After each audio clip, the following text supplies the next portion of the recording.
Rooftop Sports welcomes you to a special presentation of the National Football League. That's not what he wanted to cook. And good afternoon, everyone. This is the Rooftop Sports, and I am back for some Seahawks football. And before I even say a dang thing, let me get some things right. First, I got to change the camera angle because I did that for my lottery. And now it's time to put on my Seahawks jersey.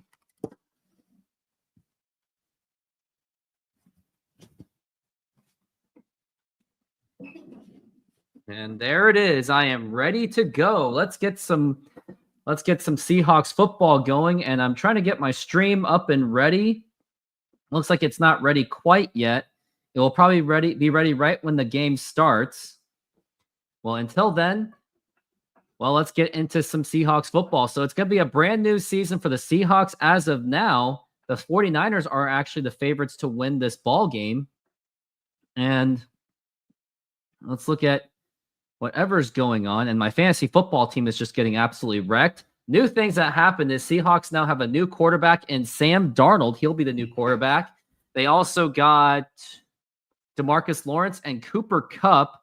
And there I am joined by Epic Sea Films. And Epic Sea Films, how are you doing? And I finally got my jersey, got my Russell Wilson jersey. Which one are you wearing? Marshawn Lynch. It's the era of running backs now. I feel like I should be wearing my Marshawn Lynch jersey now too, but it's right now up on the rafters. So that's how I honor the Marshawn Lynch. And Epic Sea Films, how are you doing today? And it's only been about a half hour since we've talked. Yes. Well, how do you feel about the Seahawks season going into it? Because you're telling me that you have a huge amount of confidence for this season for the Seahawks and for this game against the 49ers. So tell me, back that up for me, why you think the Seahawks have a good shot to have a good season. The Seahawks have a good chance to have a good season is for many different reasons. One of the main reasons I have is their defense should be top 5 for the whole year. They should have one of the best defenses in the league. They just got better with some of the talent they brought in this year with some of the new pieces, and I just think that's going to be their strong point. And then I think their offense is so underrated. Even with the new approach to just running the ball, as long as their offensive line can hold up, and that will help them move the ball, and they'll get down the field, and they'll have more opportunities to score. So I think overall the Seahawks are in a great spot because you know what our new quarterback, one of its main good parts about Sam Darnold is he's a game manager. And you don't have to be the amazing best talent in the league as long as you understand the game and do things that are really good. Like let's say, if we run the ball a lot more, let's say we run the ball 50% of the time this time instead of only running it maybe 10% of the time last year. Well, if we don't drop the ball and we move it a few yards every play, we should get more first downs. We should be moving down the field. So I think overall our team has a great chance. And look at our schedule. It is very favorable this year. We play two of the easiest conferences in years. The South of both conferences. We play the NFC and AFC South. AFC South, where most of the teams are rebuilding, and NFC South, where they don't really look like in great shape either. So to your point, I can see why, but I am still concerned about the possible lack of offensive line. Running game seems to be lacking, and it's really unknown how Sam Darnold is going to fare as the quarterback, even though you did say that there are good opportunities for Sam Darnold to be successful. Yes. And I'm just saying it. I see it so many different places. I think the media is underestimating the Seahawks and what they're building. They're building something special, and it's going to be a great season. Just think about what they have cooking there and stuff like that. Like, look at what happened to you today. DK isn't as great as everyone thinks he is. Oh, you really want to bring that up, do you? Yep. And then like Gino is Gino. He's going to have a fine game, but with an interception. Now let's take a look at the score that I've got. So I'm getting absolutely just beat up by Duma, and then Epic Sea Films. You're hanging in there with the Dirty Birds, but unfortunately he has more players to play with. That's the one downside. Yeah, but the projections, I look fine. I'm going to pull it out. I feel really good about my team and stuff like that. So on my last 2 players do what they need to do. They're stepping up, and I still have my kicker going. So that's going to be a few points but I looked at your team and I'm like, your team isn't that as good as you think it is, Joe. I think, yeah, none of your bench would have helped you. Not even your bench would have helped you this week. Is that what you think? Yeah, I just looked at your team and I'm like, none of your bench players would have helped you. There's only one guy on your bench that would have helped you, and that's if you would have put in your Dallas running back. Well, right now they're not playing the Seahawks game right now. They're trying to finish up with the Commanders and the Giants game, and I wonder how that game has gone. Jaden Daniels it looks like they got off to a slightly slow start, but they seem to have picked it up. Well, they actually did. They had a fast start, but second half's been a little bit slow, so maybe they've just been burning clock. And looks like they are going for a big run as the Commanders, and they still are going for that run. Mm-hmm. And who was the quarterback for? It was actually Russell Wilson. He was the quarterback today, but he got sacked twice, so he didn't exactly have a good game today. Yeah. But like I told you, I think a few weeks ago, and I've said this to people, is that one of the players I thought was going to be comeback player of the year this year was Daniel Jones. And he had one of the best games of the week of any fantasy player. Him and the other guy, Justin Fields. Didn't you draft Daniel Jones, or did someone who drafted Daniel Jones? No one drafted Daniel Jones. He's sitting on free agency and had almost 30 points this week. Yeah, so he Daniel was better Jones than my quarterback who had 26. Then Patrick Mahomes. Browns lost by 1. 49ers should be playing, or the Seahawks should be playing right now. The game has already started, but my streaming still has the Giants and the Commanders. And I gotta be right back. I go get some food. So let me know if you have the game on you. Let me know. Okay, let me see. I'll check it here.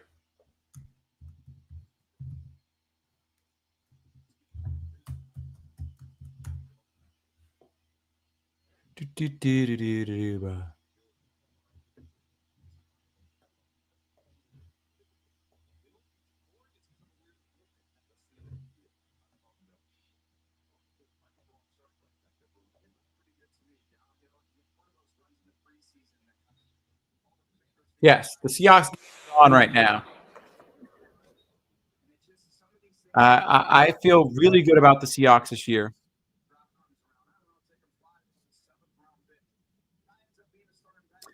We have some really good new pieces to our team. One of our big new offensive linemen is Gray Zabel. I'm very excited for that.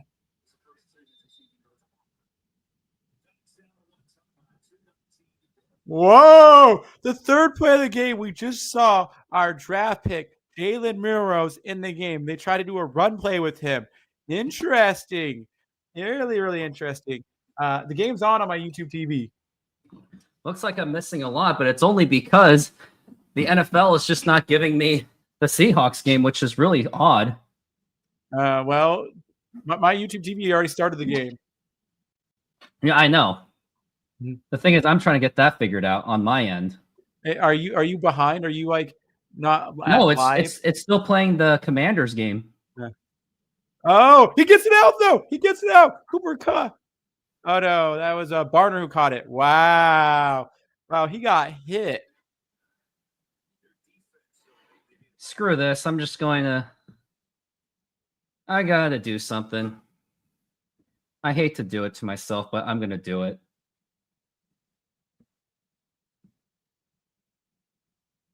Wow, we're going for it on 4th down. The Seahawks are going for it right now. Okay, they are 4th and 5. 4th and 5. Wouldn't have expected that.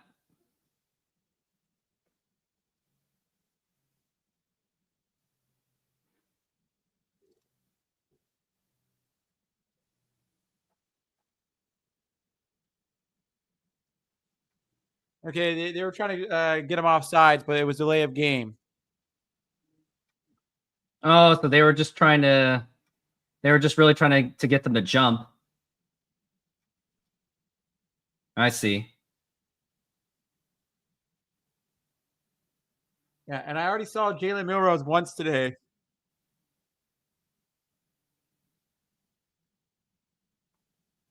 What, Jalen Milroe on the sidelines are showing, or he was actually playing? No, he was in the game. They tried to do a run play with him. Oh, wow. That's an interesting idea. Yeah, they're using him kind of like a running back almost, where they just snap the ball to him instead. I see. There's a flag at the line of scrimmage. Let's see what's going on with this flag.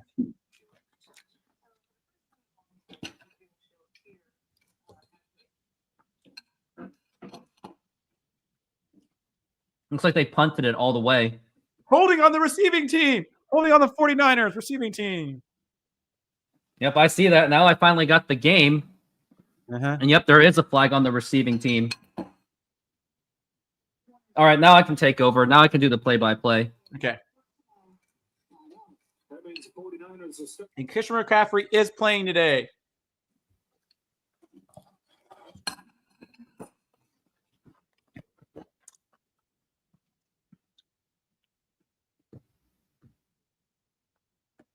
For some reason, my game is just not playing again.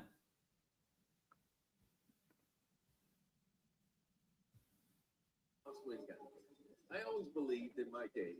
You don't see a GMC commercial? But I'll put it this way. You don't see commercials? Needed. Well, at least they're on a commercial. That's still buying me time to try to get my stream back on. Yeah. Sometimes what happens is you might be like, it might be you're not at the live stream, you're like behind the live stream or something. I don't know. Well, first, all I can say is while we're in commercial break, cheers to a NFL season. Yeah. But you know what the surprise game of the surprise team of the day so far has been the Indianapolis Colts beating the Dolphins. Daniel Jones. Yep, Daniel Jones will do it.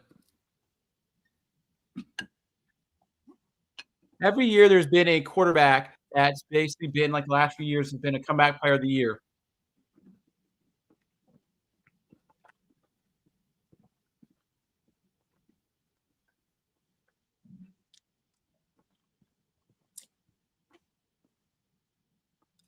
Is the game back on yet?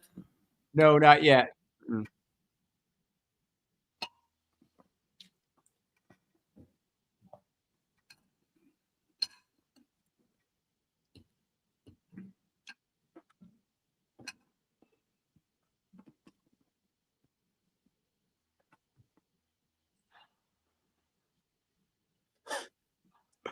What? Oh, that was the pixel.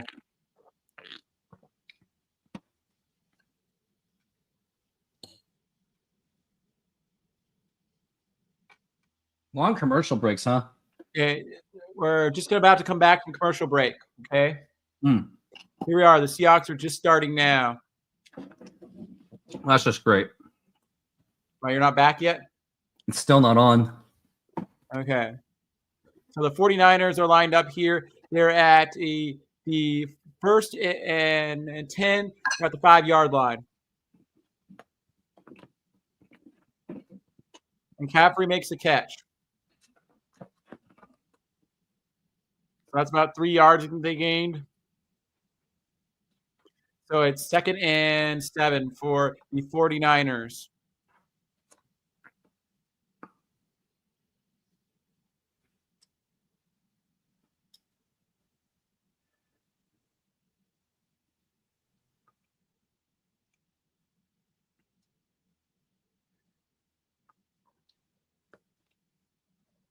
Going back for a pass right now. Got Purdy has time. Now he's running. He's running, and the Seahawks got him. Was he sacked? He gains about 3 yards. Oh, he actually got more than that. It is now 3rd and 4. So, yeah, he got about 3 yards, like I said. So that's right.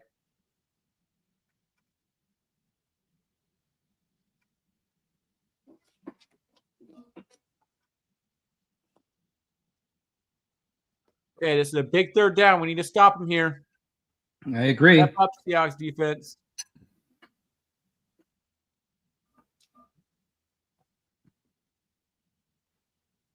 Okay, he's going back for a pass. The guy's wide open. The Seahawks. Kittle was wide open. And they got George the first Kittle down. wide open, huh? Yeah. But got stopped right away and couldn't get any yards after the catch. Oh my goodness.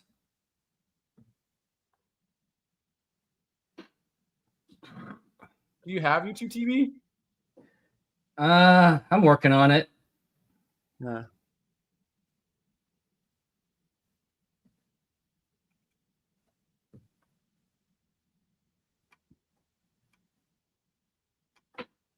Okay. Now I got it back. All right, now we're at 1st and 10 on their own 20.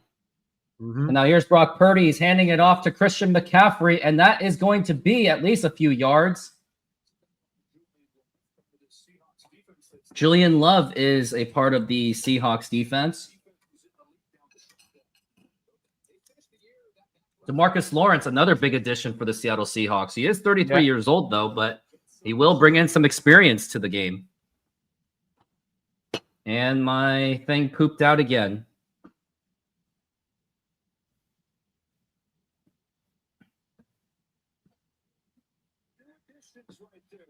Hey, McCaffrey gets stuffed. Woo! Hey, McCaffrey. Yeah, I just gets see that. stuffed. Yeah, Christian McCaffrey did just get stopped, and I think that was Leonard Williams making the tackle. And now it's another 3rd down, but the question is, can the Seahawks stop that 3rd down is the big question. And also have an exciting announcement in the halftime. I do have a special show. I'm going to be showing off my Retro Bowl game. Uh-oh, looks like we have a player that is shaken up at the moment. Yeah, Trying to wonder who that is. Yori. Yori, yep. Hopefully that he is okay. You never want to see injuries on a team like on the Seahawks.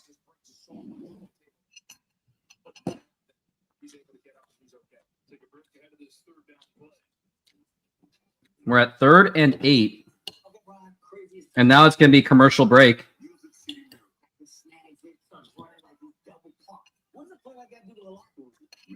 Now that we have commercial break, I might as well just show this.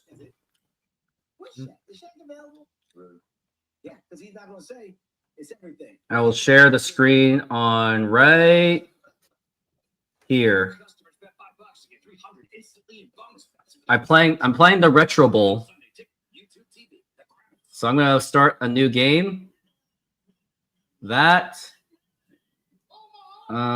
going to choose an Asian guy. I'm just going to say rooftop Korean. And favorite team, I'm going to select, of course, guess which team I'm selecting? Oh, The Seattle Seahawks.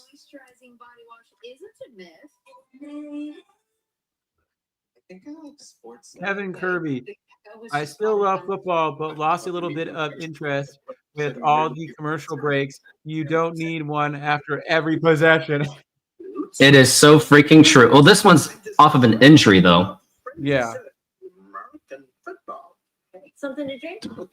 So, yeah, that's what I'm going to do for the halftime is I'm going to be playing Retro Bowl. Oh, he does look like Daryl. Nobody likes a cracked windshield. What was that? SafeLight.com and get it fixed now and pay later. Awesome. SafeLight can come to you for free. Don't wait. Get it fixed now and pay later at SafeLight.com. The extra large New York style pizza. Yeah, that commercial break, it's even more brutal than baseball.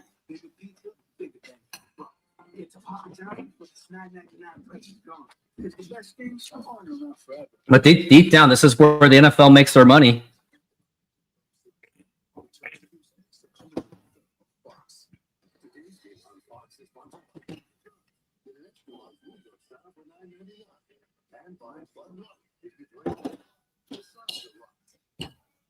And now we are back from the break. Mm-hmm. We have a 3rd and 8 coming.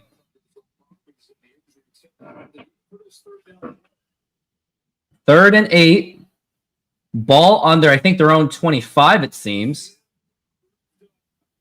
A lot of 49er fans, though, even though they're saying Seattle fans are pretty loud. But I see a lot of red shirts out there. And we're at 3rd and 8.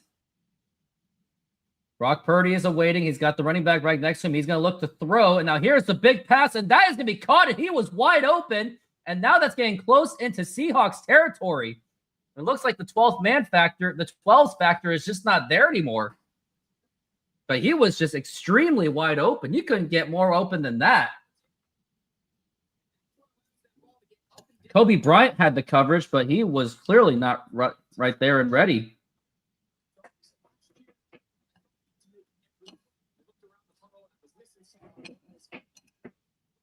Now we're at 1st and 10. Ball on the 47. And now he's going to do a fake handoff. And now here's Purdy with that big pass. And that's going to be caught by number 1. And that is another big catch by the wide receiver. And now that's going to be first down going into Seattle territory.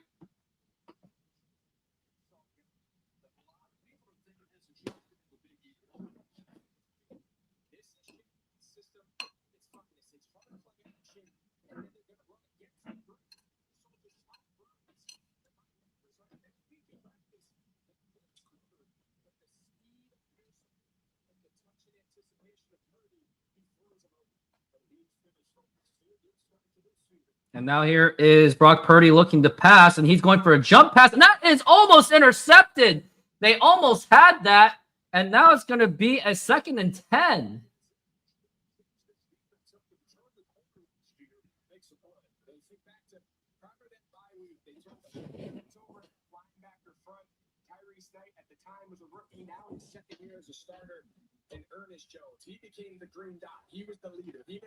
Yeah, Brock Purdy had a little bit of a jump pass, but it didn't really go anywhere.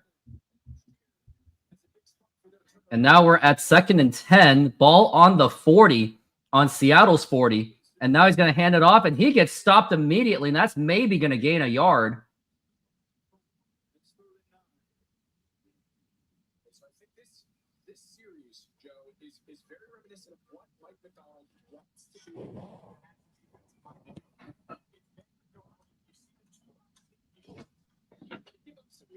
And now we are going into the 3rd down, and this is going to be a big opportunity for the Seahawks to get the 49ers offense off the field. We're on 3rd and 9.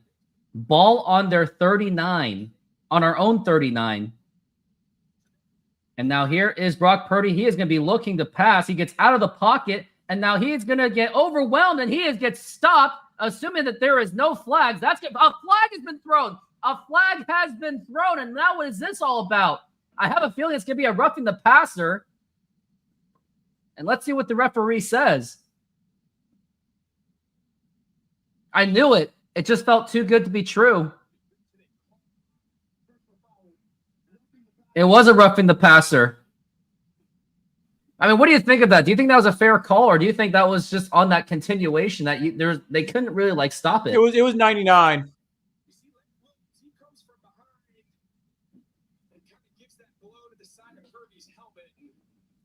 Williams did it.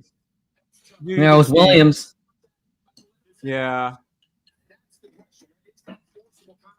We figured that it was going to happen. And now it's 1st and 10. And not only do they get a reset of downs, but they've had to get some more yards on that. Brock Purdy is now 4 for 5 for 50 yards. He's had excellent protection. And now we're at 6:41.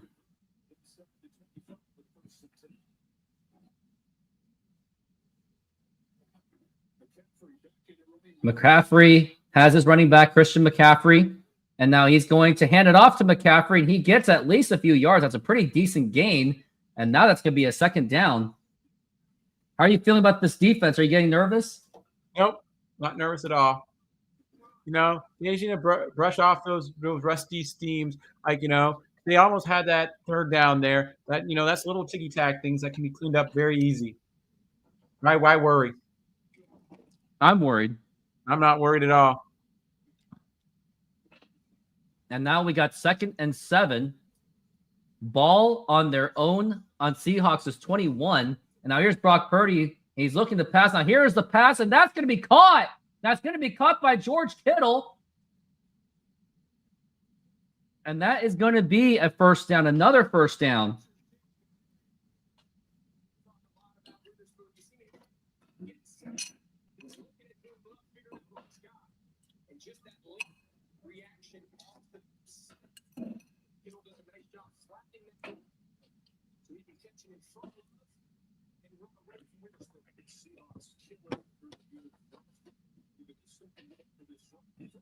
And now we're got first and goal. And now here is Brock Purdy is looking to pass, and flag has been down. I wonder what this is. I wonder if it's a holding call or a false start. False start. The 12s are trying to do as everything they can to out-cheer the San Francisco 49er fans. That was on tight end Farrell.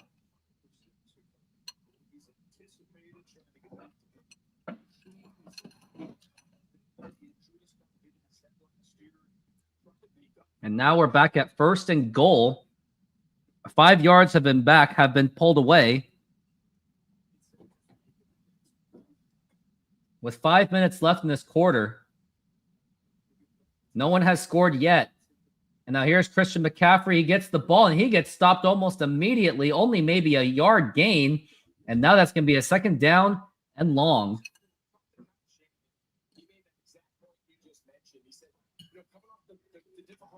Previous year to Kansas City in the Super Bowl, I think all of our veterans looked around and said, every game is about winning the Super Bowl. He said this youth movement has kind of recalibrated us a little bit. They've seen a lot of veterans walk out the door, a lot of youth walk in.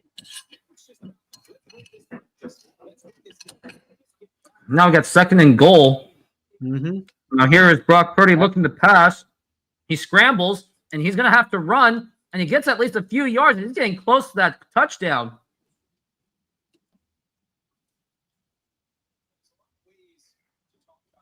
The anticipation, his development as a drop-back passer you see him here in the gun. But probably the thing we don't give him enough credit for is he's a really good striker. No one's going to confuse him with Jackson, but he's crafty. He can both work the pocket and And the 12s are trying to be as loud as they can. 49ers are 14th in red zone opportunities. And now here's Brock Purdy. He's going to pass. Now here is the pass. That is caught. That was just wide open. And that's going to be a touchdown for George Kittle. And San Francisco gets on the board. And now it's a 6-0 lead. Pending PAT, it will be 7-0. Take me your thoughts on that drive. Oh, just little things they can clean up. It's not the end of the world. I'm not, you think I'm worried? No. I am. No. I'm never worried about the Seahawks. It's still early in the game.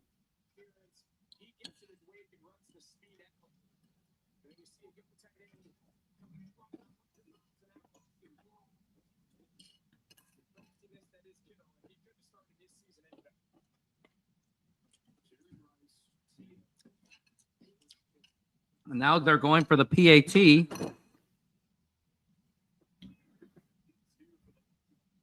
He's got it, and the kick is up. And it is good. And now the 49ers get on the board to make it a 7-0 game. And it was all because of some undisciplinary play by the Seattle Seahawks. But we will be back after this timeout, after a word from our sponsor, Sahara Pizza. Senor, tell me how you make a thin crust Sahara Pizza. With your hands. Cornmeal.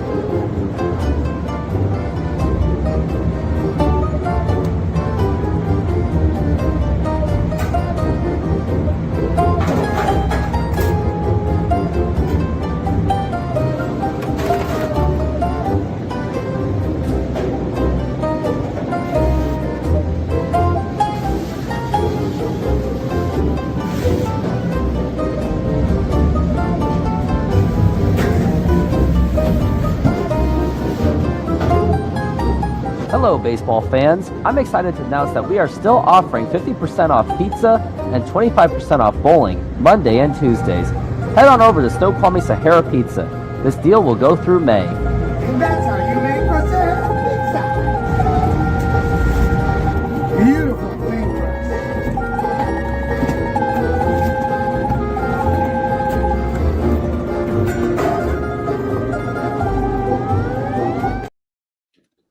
Kevin Kirby thinks this defense looks terrible, but I mean, take me your thoughts. I don't think it looks bad, the defense. I think, we started the season slow last year. We can always kick it back into gear. It's just, we have some new pieces. It's the gelling of things. And the game's still early. You can't just say something after one drive. How can you say a game is determined by one drive? You can't say that. I It's do. a whole package. It is a whole package of the whole game and stuff like that. Right now, I'm not worried at all. I am. I'm never worried. Well, I'm worried about my fantasy football team.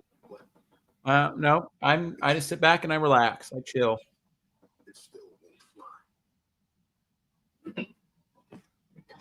I'm excited to see where the offense goes and stuff, and I'm ready to see where we can get back on track.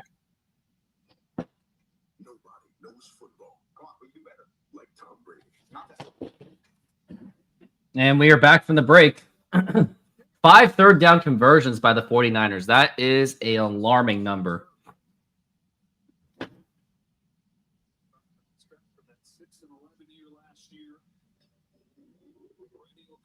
And now the 49ers are going to be ready to kick.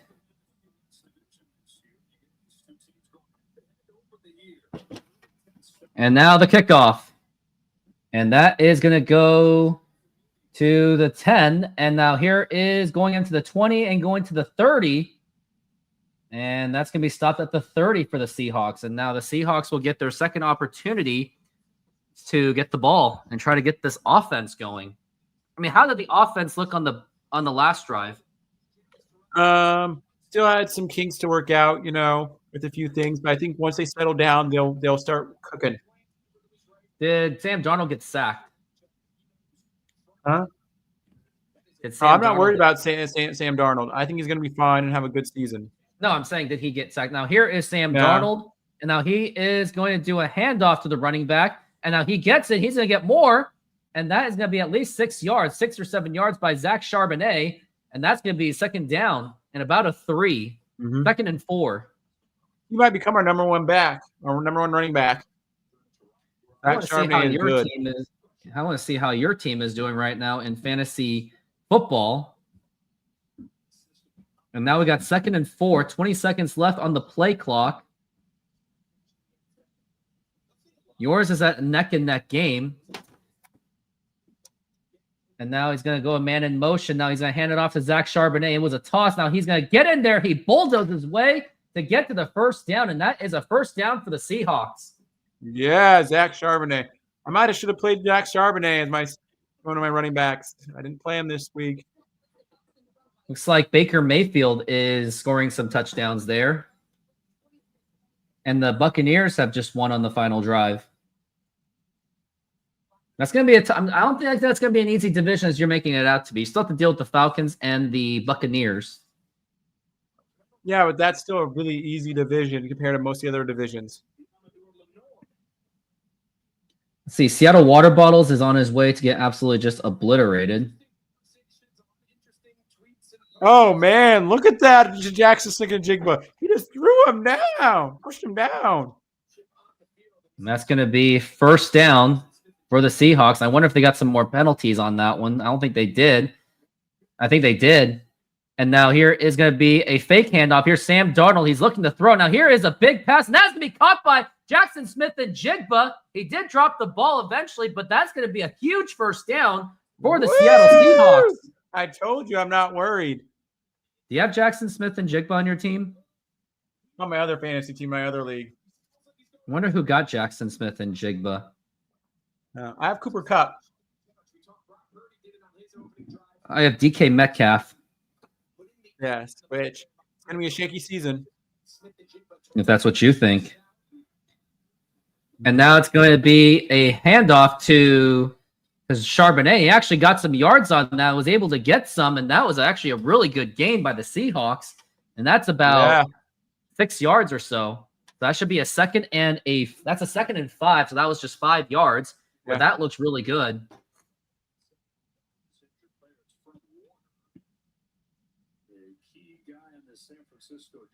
Someone on San Francisco's defense is now already shaken up. Yep. But not to be happy about. GGEZ owns Jackson Smith and Jigba. And now we're going to have an injury timeout, looks like. Yep. But guess who has Sam Darnold? I have him as my backup QB in this league. Oh, do you? Yeah. Yeah. Well, not commercial. Nah, I'll wait till halftime to do the. Well, until then, let's get some Try our burger. delicious burgers today. Satisfy your cravings with our mouth-watering burgers.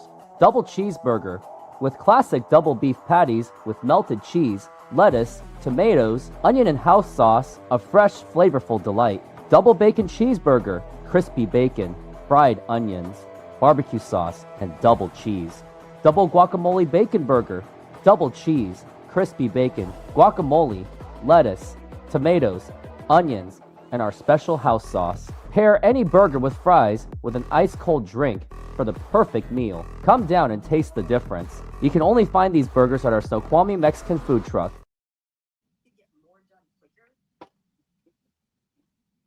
I think I'm either gonna go for the tacos or the burger next time we are there, and that's gonna be October 5th. And then we're gonna be back there do you wanna know my again 2 opinion? weeks. What? I don't know if you want to know my opinion about the tacos versus the pizza. I had the What burrito. would you pick? You pick the burrito? I picked the burrito over the pizza. Yeah, you can only have so much pizza at this point, right?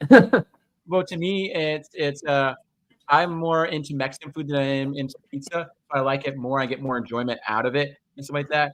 And it's very hard for me to find pizza that I really rave about. And we are back from the break, and they're showing the injury. Mhm.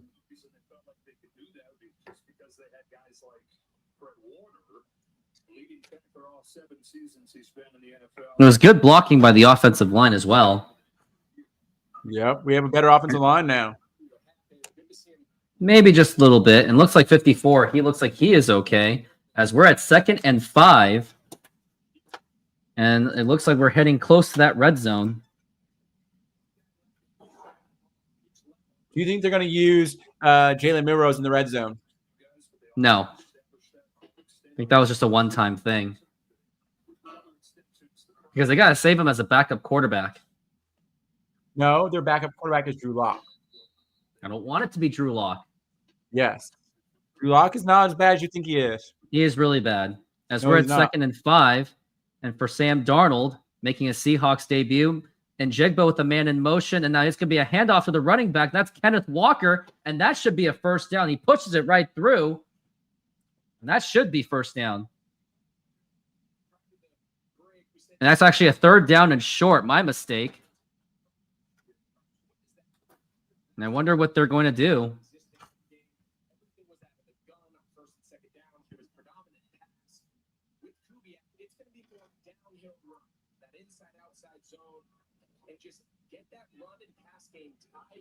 Now we're at 3rd and 1. And he gets it right through. That should be right through for a first down. I think that was a quarterback sneak. And that will be a first down. And now that should be 1st and goal. Actually, they gave it to Barner, the tight end.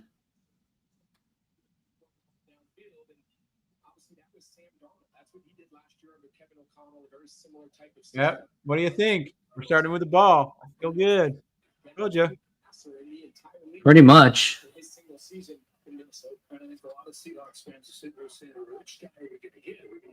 Now it's going to be 1st and 10. It's not at the goal line quite yet. Man in motion. That's Cooper Kupp. He's trying to slow this game down. Darnold is 3 for 3.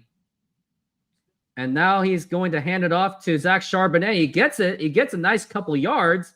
And that should be about a 2nd, and I'm going to say a 7. 2nd and 6. And the other thing is a lot of pressure is going to be taken off of Sam Darnold this year because of the run game. So, if they give him high volume passes and do a lot of running, it's gonna be a lot better for our team. Oh, looks like they made a mistake. They said it was the end of the 3rd quarter. It's actually, let's say it's the end of the 1st quarter. That's funny. Senor, tell me how you make a thin crust Sahara pizza. With your hands. Cornmeal.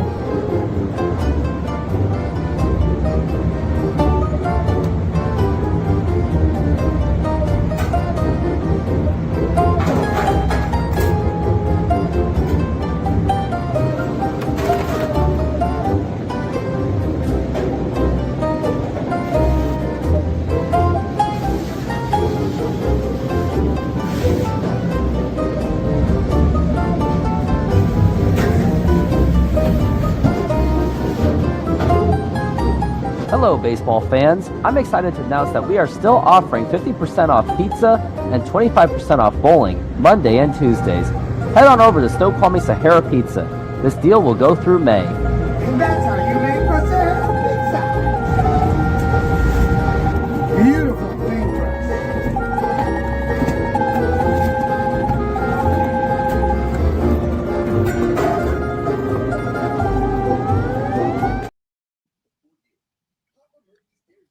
Yeah, same timing. They put in their Papa Murphy's commercial. I put out my Sahara Pizza commercial.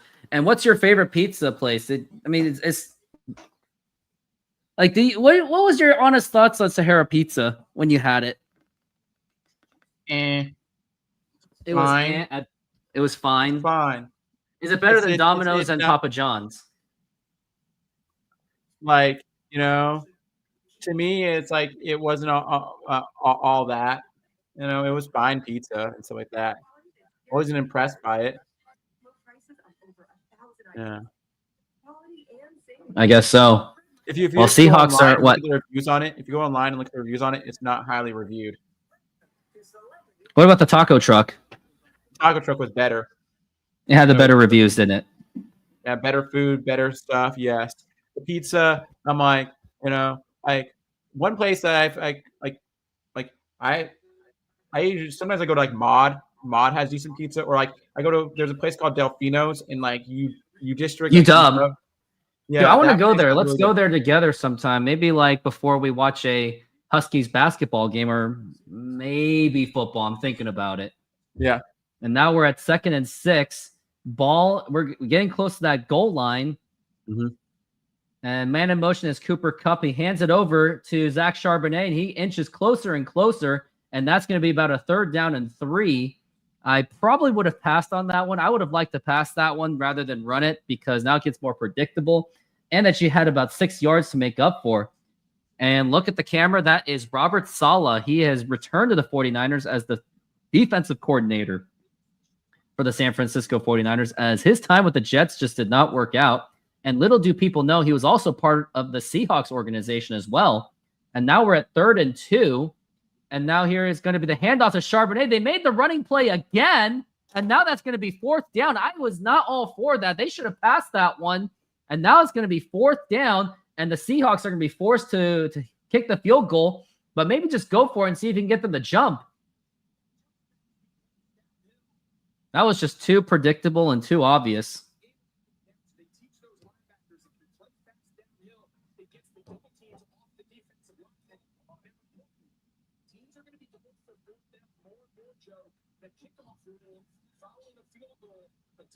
And actually, they are going to go for it. Oh, my goodness. 4th and 3. And what are they going to do? And now here is Darnold looking to pass, and he's going to pass it, and that is going to be incomplete. And I wonder if there's a flag. Is there a flag out there? Yes, there is a flag. And looks like that's going to be pass interference as Cooper Kupp looks like he was able to draw that pass interference. And now there looks like the Seahawks are going to get a reset of downs. 49ers are looking extremely frustrated.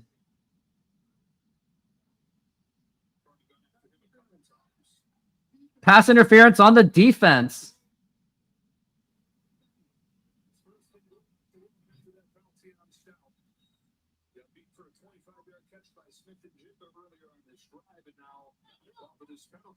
Yep, that was too obvious. And it was not a really good throw though. Yeah, look at that. He held his arm. He literally held his arm. He really did. That Robert, was obvious. You look at it, it was obvious. And the guy's trying to say, "Oh, I didn't do anything." I'm like, "Yes, you did." Robert Saleh was part of the Seahawks as defensive quality control coach from 2011 to 2013. And now here is going to be the handoff, and that's going to get in there for the touchdown as the Seahawks do get on the board. And now that is going to be 7-6 pending the PAT. It will be a tie ball game as Zach Charbonnet today. Zach Charbonnet really did carry the load for the Seahawks offense. Yeah. So what do you think of their offense now, Joe? After seeing it, it's one drive. But what do you think of it? It's been 2 drives now. Yeah, I don't know. It's still too early. Still too early to say. Yes, it's still early to say, but it looks like it right now. It looks like it's improved. Maybe. And don't forget some key players on the 49ers are actually injured as we're going to see Jason Myers go for that field goal. But And now here is the kick, and it goes up right through the uprights, and it is good. But what I would say, Joe, is what matters is the game today.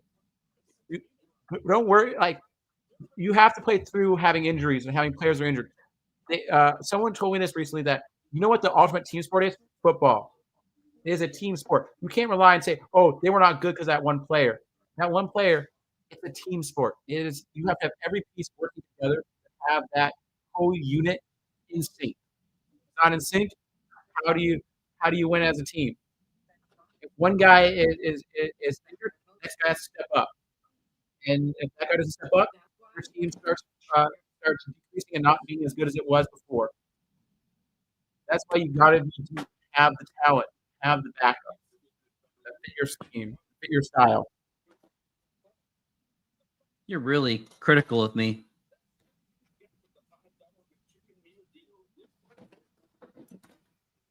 Are you excited for hockey? Or which one are you more excited for? Hockey or fantasy basketball? Fantasy basketball. Yeah, that'll be another fun league. Hockey is really like literally everyone's just playing their luck with the exception of 2 players that really do know the game. Yes, and I'm excited to see which rookie you bank on this year. We'll see. Yeah. Because you always get on me for saying, man, you're just banking on rookies, man. Yes. Well, you're very consistent. You gotta admit. Don't like almost in every league you draft a rookie. Have you ever not drafted a rookie in your draft? I'm just saying, it's very obvious what you're going to do. And I very knew you were going to draft Travis Hunter. I thought that would be like the one you would choose. I remember in our very inaugural season, I think I drafted Kyrie Irving as one of my draft picks, and when he was a rookie. Mm-hmm.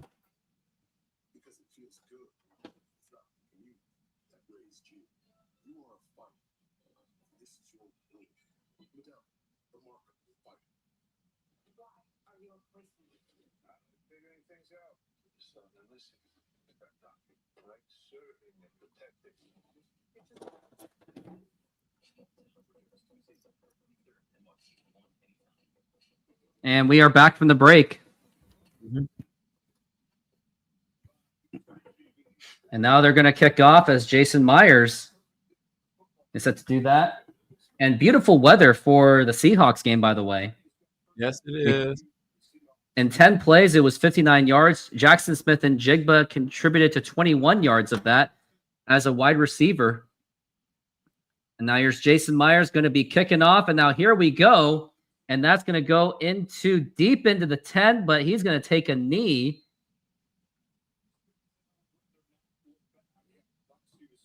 Last year, the 49ers struggled this season with key injuries to Christian McCaffrey, George Kittle, and Trent Williams.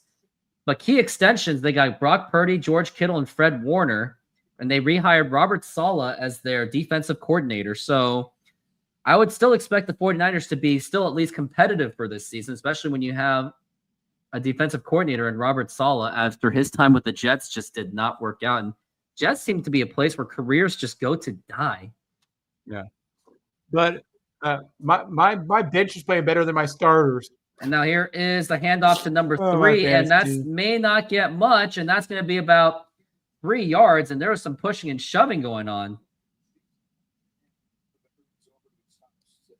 Looks like I'm going to lose the first game of the season. And Epic C, you are... Yeah, I don't know yet. It's hard to tell how your team's going to do.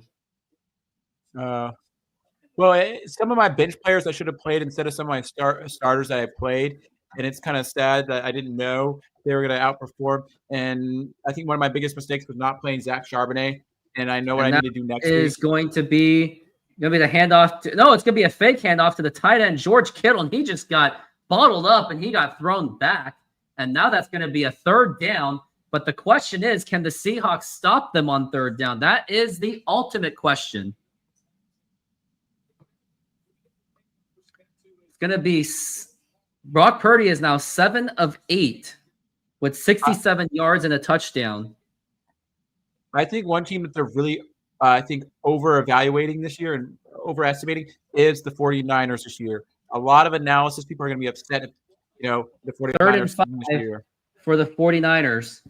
And now it's going to be Brock Purdy looking to pass. He's getting overwhelmed, and he has to throw it away. And that is going to be 4th down as long as there's no flags.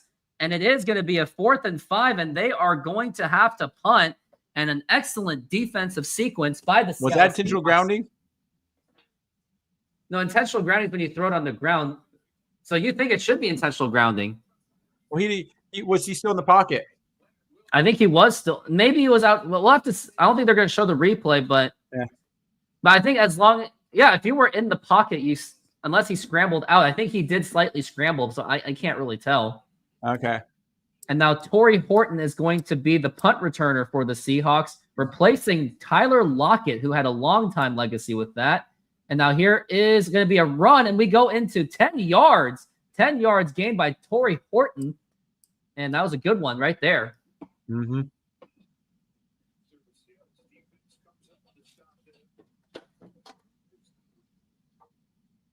And it was a 3-and-out. Yeah. Sean Hockley, the son of Ed Hockley. Oh, there's a flag, by the way.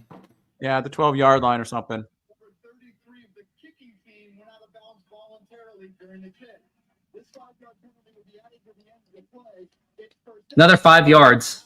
So looking good for the Seahawks so far. Very opportunistic drive for them to try to take that lead. Mm-hmm. And next week, I am looking to come back also for another Seahawks game. It would be Seahawks and Steelers, and I'm going to do the Mariners and the Angels. So it's going to be another double header for me. Not triple header. Not going to do maybe I should do a fantasy, I don't know, maybe a fantasy basketball lottery. Who knows? Well, if you want to make it and go crazier, we always add another fantasy league and do fantasy soccer. I'm good. That's just too much for me. I'm just saying, if you really want to go all in and do more, or we could even do the slow sport and be like fantasy golf. I have another idea. We can do fantasy World Cup bracket predictions. Or another one we could do is fantasy movie league. No, I'm good. Have you heard of that? That one's a funny one. Is you basically rank box office every weekend. It's like once a week. It's super easy.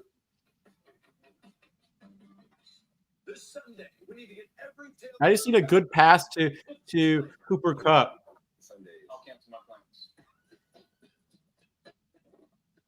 I'll say.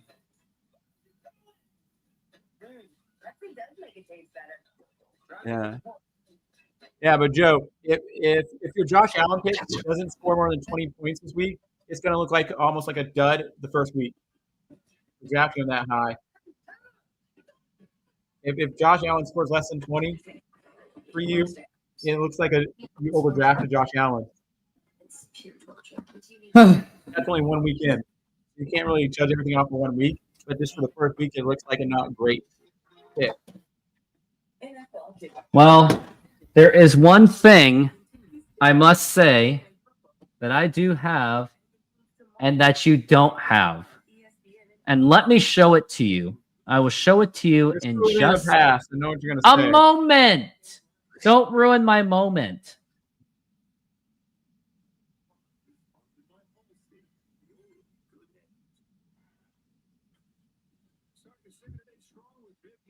Oregon is playing against Northwestern Right now? next week. You see UW win again? Did they win impressive fashion or did they barely win? No, they won huge. It was like 70-10 or something against UC Davis. Isn't that well? Yeah, it's UC Davis. Well, no poo. They're gonna do it. And now here is Darnold passing over to Kenneth Walker, and he will get met immediately. And now that's gonna be a second down and about a 12.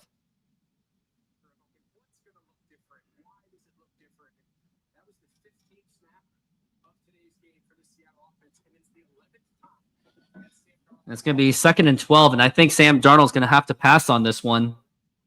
I would, especially if you're on 2nd and 12.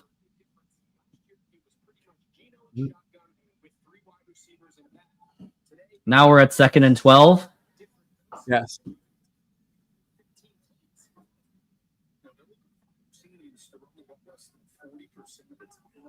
And now here is Sam Darnold looking to pass. Here's a big pass, and that is going to be incomplete. And who was he even throwing to? Looks like there was a lot of miscommunication on that. And now the Seahawks are in danger of suffering a 3rd and out. A 3 and out. And also, I have a couple of videos to show you. And by the way, let me show you, because you were making fun of my fantasy football team. Let me teach. Well, at least I'm 2022 fantasy football champion. As we're 3rd and 12.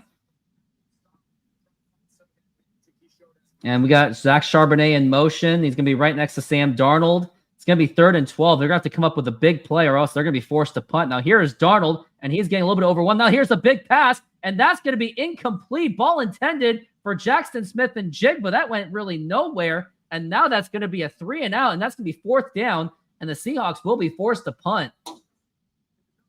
If I were you, I'd be nervous about this Seahawks team. I'm not worried at all.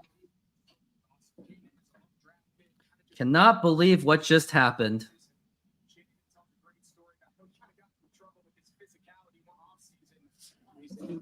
And now Sky Moore is going to be the punt returner. And now it's going to go all the way to the 10, maybe past the 10. And he's going to try to run, and he gets stopped. And that he only got maybe a couple of yards, and that was actually a good punt coverage by the Seattle Seahawks. So they'll be well into their own territory.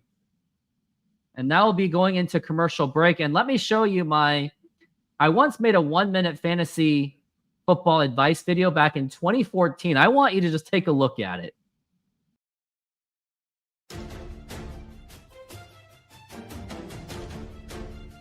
Watch highlights of players that you would like to add.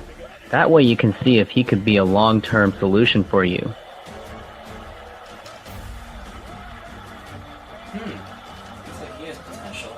He could be my long-term starter. Read up updates on football players regarding injuries or any various stories. Look up the matchups on each player of your team. That way you can see how he will perform for the upcoming game. Do not tell anyone who you are picking up in free agency. Dude, I think I'm going to add Kirk Cousins. I heard RG3 looks really bad.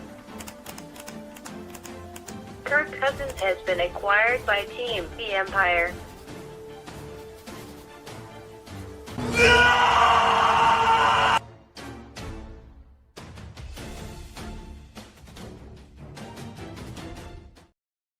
Key Briscoe Waffle would be cool. So what'd you think? What do you think of those top 3 advices?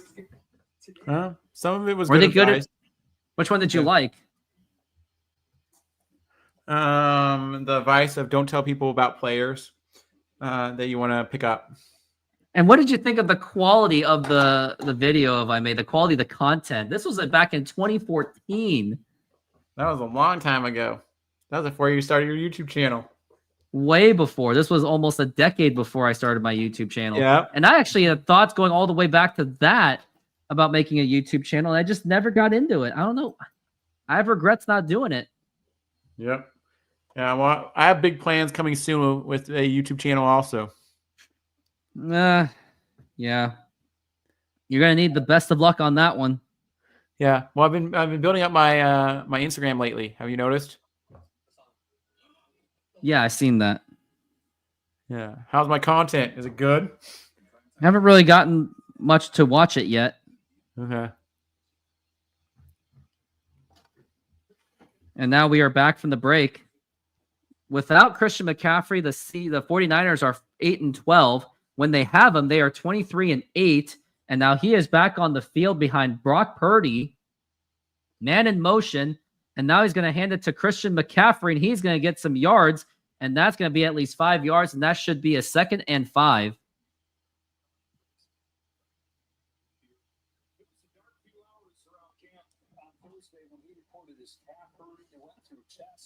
He looked like he was like, oh boy, this looks like it could be a problem. Kyle Shanahan's thinking, my gosh, how long are we going to be without this guy? Turns out it was just a scare. Now, at the end of the day, what matters most is if your team wins their game. And now we are at 2nd and 4. And now it's going to be handing toss, and that's going to be a holding call. And I wonder what this is going to be. I imagine this is going to be a holding call, or it could be a false start, but probably more likely a hold.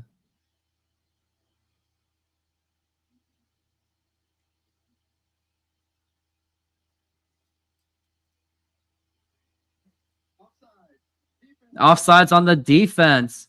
And penalties decline. That's going to be a first down. That was Derek Hall who jumped off sides.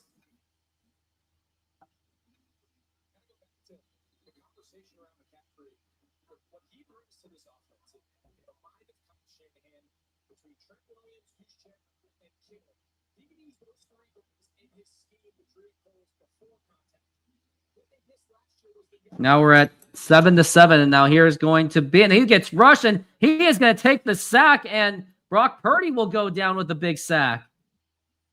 Woo! That is Julian Love with the big sack. Woo, I like that. And that's what they absolutely needed. Mm-hmm. And looks like that was actually a blitz. It was definitely a blitz.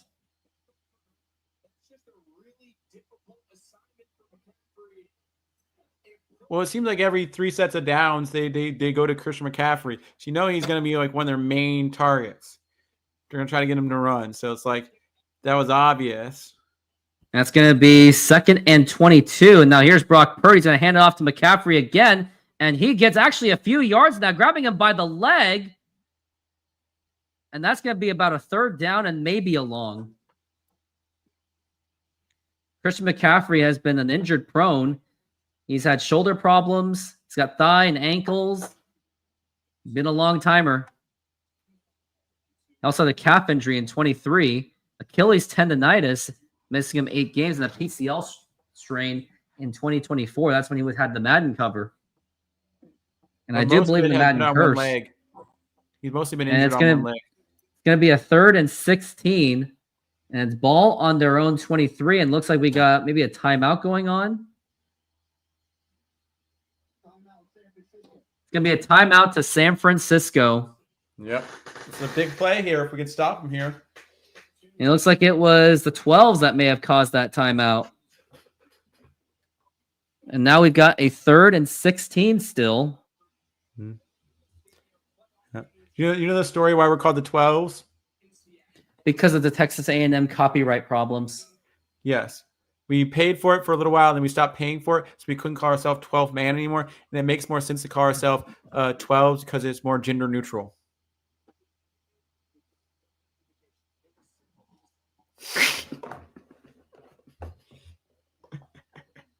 I'm just saying, it's like 16, and now it's going to be a handoff to McCaffrey, and it takes him a while to get down, and he finally does, and that's going to be a 4th down. Mm-hmm. It's going to be 8 minutes left in this half, and at halftime, I'm going to show off my Retro Bowl game. I'm sure you're excited to see me build my Seahawks team out of that game.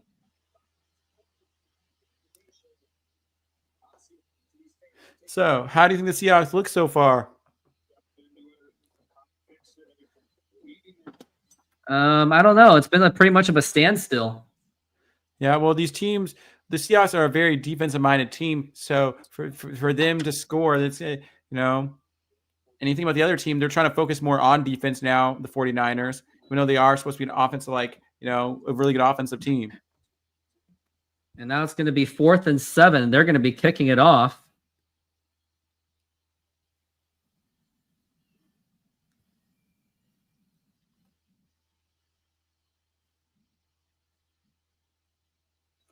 And now here's going to be the kick. And that's going to go all the way to the fair caught, and that's going to be at the 12. Interesting statistic for the Seahawks last season is they only lost 1 game on the road, and they were 7-1 on the road, but yet at home, they were just getting pounded on. Mm-hmm. Do you know what Geno did today? What did Geno do? Had another interception. Good. He's a bum. but I think they still won that game. He flipped off a Seahawks fan. That's disrespectful. It's going to be 3rd and 5, or he's 3 and 5. 3 of 5 is Sam Darnold. Now I want to see how Geno Smith did. And now it's going to be a big pass and not a big pass. And that's going to be to Kenneth Walker. He actually gets some yards on that. Geno was 25 of 35, had 366 yards, 1 touchdown, and 1 interception. And he won the game 20-13 over the New England Patriots. It's the Patriots. Any monkey can beat that team. No, the Patriots are not that hard to take out. Monkey! But Drake May also had an interception. So kind of they even each other out. Terrible. And now here is Sam Darnold on the 2nd and 5. And now it's going to be a handoff to Kenneth Walker. Gets met immediately, just bottled up. And now that's going to be about a 3rd and a 10.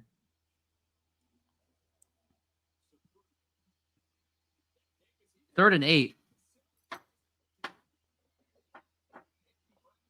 When are they going to pass the ball to Cooper Kupp? I need a pass to Cooper Kupp.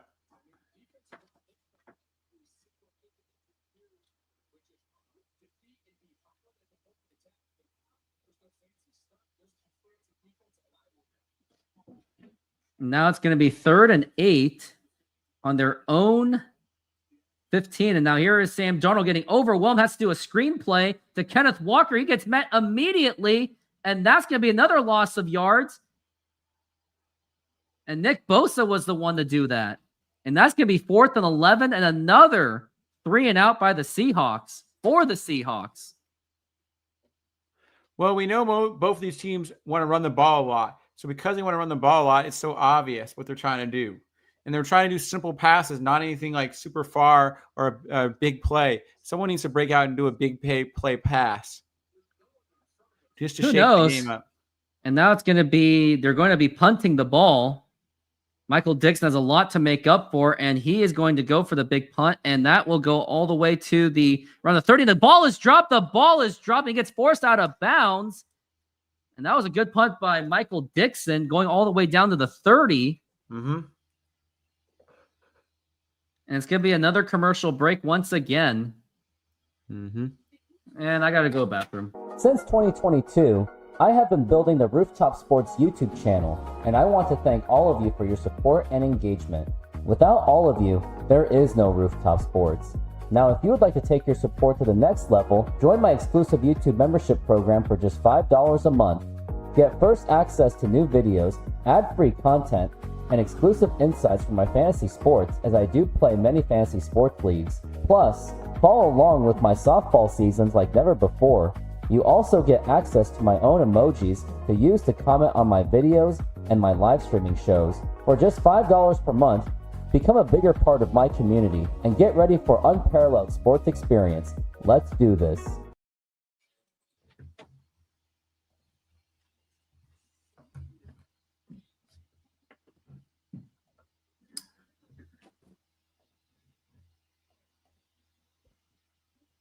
And I am back. Woo! Hey, would you like to join my membership? It's just $5 a month, and you get access to fantasy football stuff, fantasy baseball, basketball, and you get to see my softball content, basically my diary.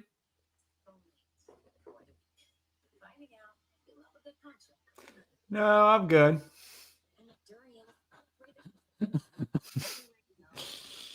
I watch a lot of your other content. I was just thinking about today about the video of all the DK Metcalf plays and stuff like that. All the shorts you had for those. And yeah, there's the big pass. And that is caught by DK Metcalf. Mm-hmm. And you're like, yeah, yeah, yes. Mm-hmm.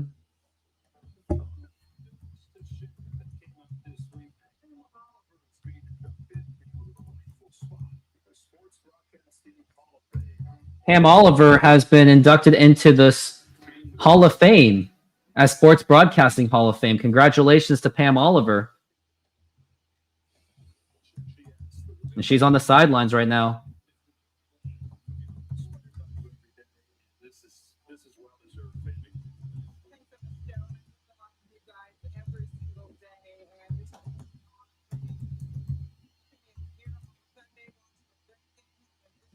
Now it's going to be, it's 7-7 right now.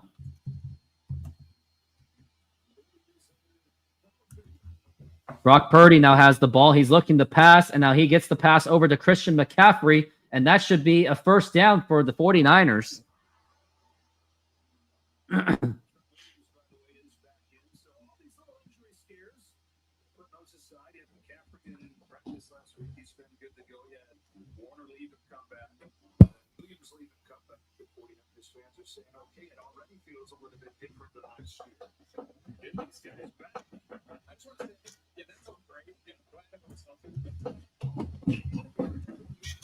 And now we're at first down again, going into the 45.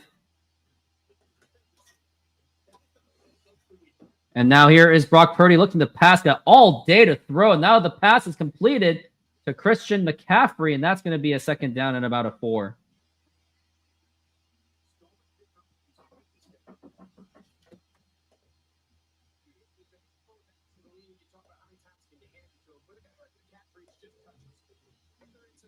Whether it's an inside-outside run, whether it's in the passing game at the backfield, or as a wide receiver, just get the ball in his hands in space.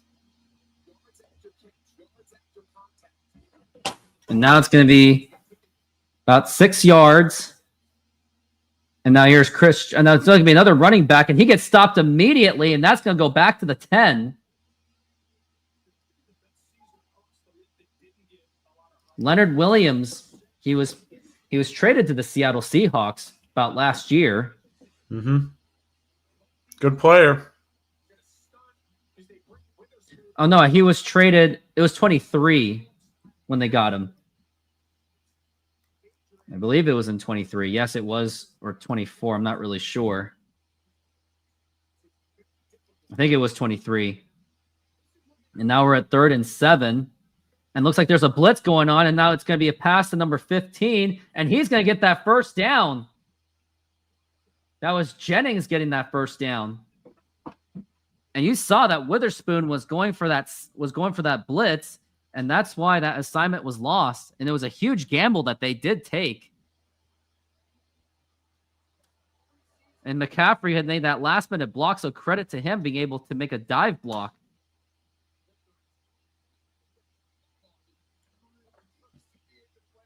And it was close to being deflected, they say. And it's still 7-7. Jawan Jennings last year, 975 yards and 6 touchdowns.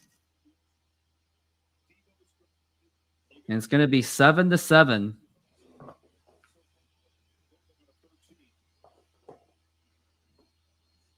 Man in motion, and now they're going to go to pass. And now here is Brock Purdy going for the big pass, and that's going to be caught by 44. That is their fullback, and now they're getting close into the goal line. Big pass by Brock Purdy. He's 11 of 13 for 103 yards and 1 touchdown.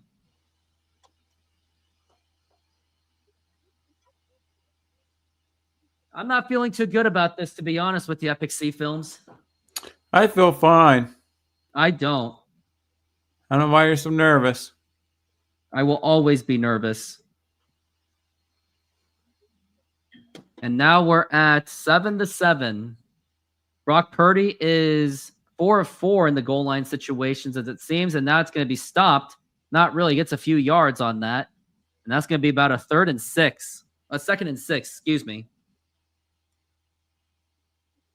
2nd and 7.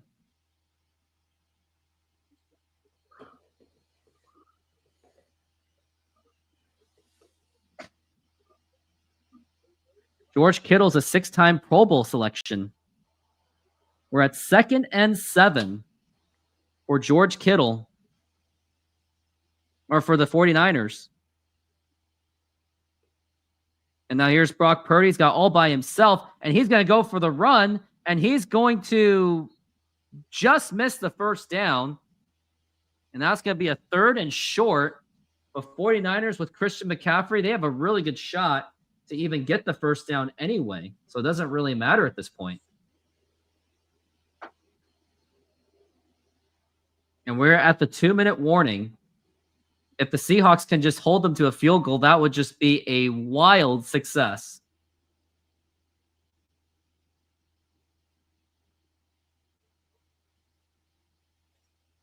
We're making half pineapple, half tiki tiki with barbecue chicken. Put the garlic.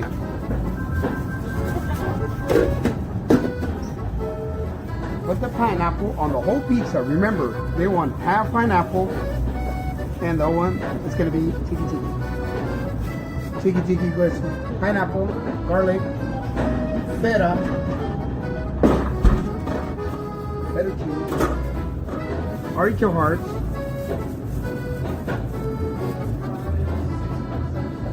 and the chicken.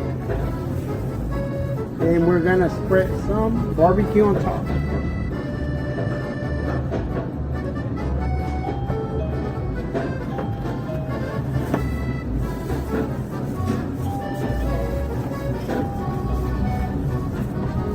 And it's ready.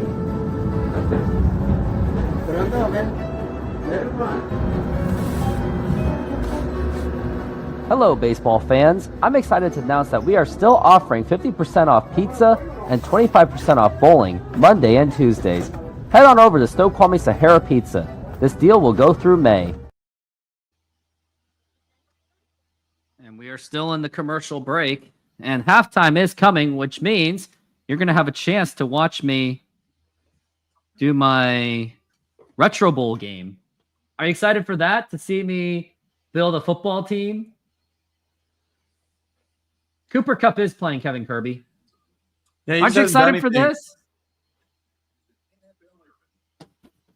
Cooper Kupp Yeah, the playing, he offense just hasn't done anything at all today. He's done. Yeah. They have not passed him at all. I don't know why they're not utilizing him. They're passing like to the one guy. They're passing to Jack Smith and Jigba. They're not passing to Cooper Kupp. So, yeah, it just hasn't been. You can see him out there. He's number 10. He's still number 10. He had to make a deal with, was it Nwusu to get the number 10 jersey? I guess so. Yeah. Although it was last owned by, I think the last time that was owned, number 10 was owned was Paul Richardson. No, it was Nwusu had it. Oh, Nwusu had it, but he never really had much of a legacy, didn't he?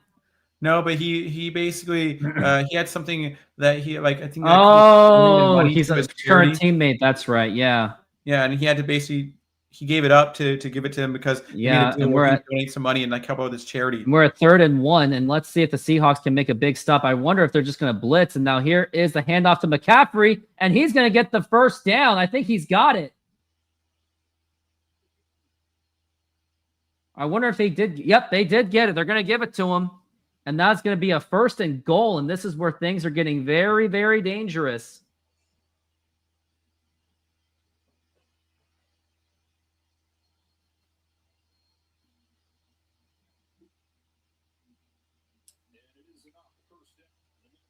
It's going to be a 1st down, and the clock is still running. And I think the 49ers are just going to burn as much clock as they can until they try to score that touchdown. They might not score the touchdown.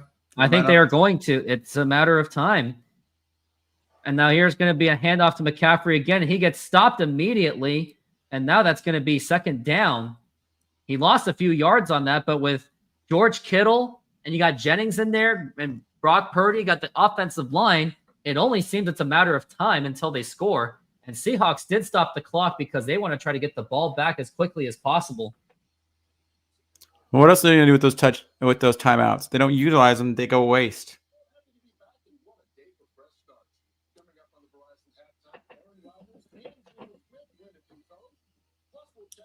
That would be an interesting rule change to the game if the timeouts could be transferred to the next half of the game. We didn't use them in the first half. Well, is that what they're doing? No. That would be an interesting rule change, I said. No. Change that rule. Leave it. I'm not all for change. I'm a boomer, y'all. And now we're at 2nd and goal. I keep saying it wrong. And now here is going to be a false start. By the way, Aaron Rodgers, 244 yards and 4 touchdowns. Are you entertained? Do you believe in Aaron Rodgers like I do? Like I said, it's one game, people say you have to do it consistently. It's not till like we're at least a third away, maybe at earliest you can say maybe a fourth away through the season. You can start saying if a player is good or not, but you can't really say it off of one game. And now it's going to be 3rd and goal. And let's see what they can do. And clock is running down, and now it's going to be the pass by Brock Purdy. He's getting overwhelmed. Now here's a big pass, and that is going to be incomplete. It was kind of nearly picked off. And now that's going to be a 4th down, and they're going to have to kick the field goal. Or do they go for it? What would you do in this situation? Go for kick the field goal because you're at goal. It's pretty hard to score. Not necessarily. You gotta take How the much 3 you believe points. in your offense? You gotta take the 3 points. And that was nearly picked off too.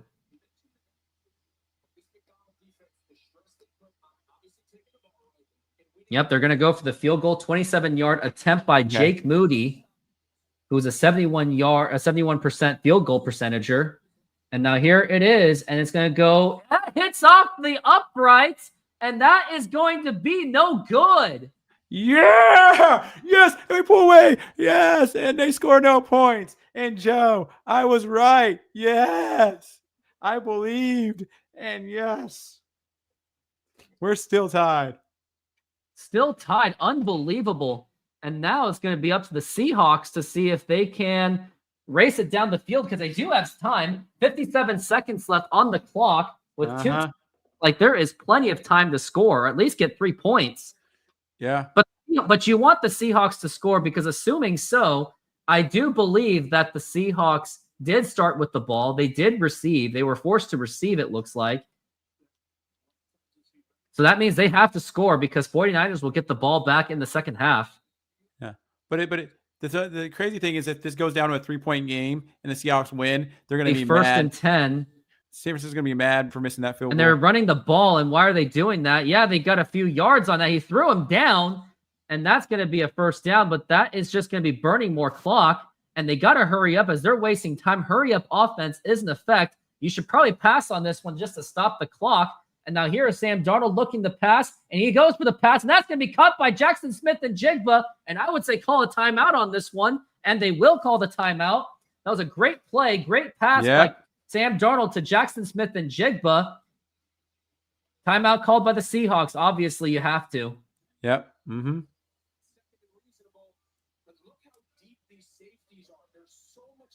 It looks like the safeties were a bit too deep. San Francisco, as we talk about with Seattle, sometimes the middle of the field area of this San Francisco defense always prided themselves on taking away. One of those issues that arose last year, which is very uncharacteristic of this Niners squad. Smith and Jigba, 20 yards a catch, 3 catches so far. Now it's going to be first and 10. Ball on the 52. Now here's Sam Darnold. He's looking to pass, and he's got some time. And now here's a big pass, and that's going to go intended for Jackson Smith and Jigba, but that's going to be incomplete. And now we got a second down and 10. Yep.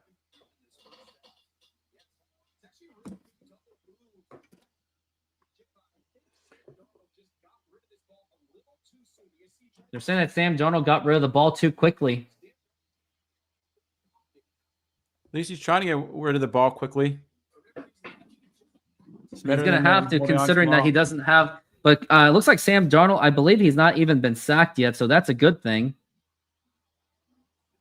And now we're at second and 10. Clock is going down. You got to call for the snap. And now here it is. Now here's Sam Darnold to pass, and that's going to be caught. And that's Cooper Kupp with the catch. And I think you have to call a timeout unless they do call the timeout. It's going to be a 3rd and 1. Yes, he finally has a catch. Cooper Kupp finally does something for me. Yay! Did you start him? Yes. Sam Darnold has 72 yards on 7 of 10, no interceptions, and no sacks. Yeah, Sam Darnold has what? 2.8. What does he have fantasy-wise? Yeah, 2.8 fantasy points. And Cooper Kupp now has 1.9.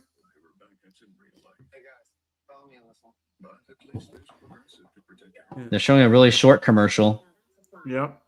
Okay, now everybody look at DeVito on this. Yep. And we are back from the break.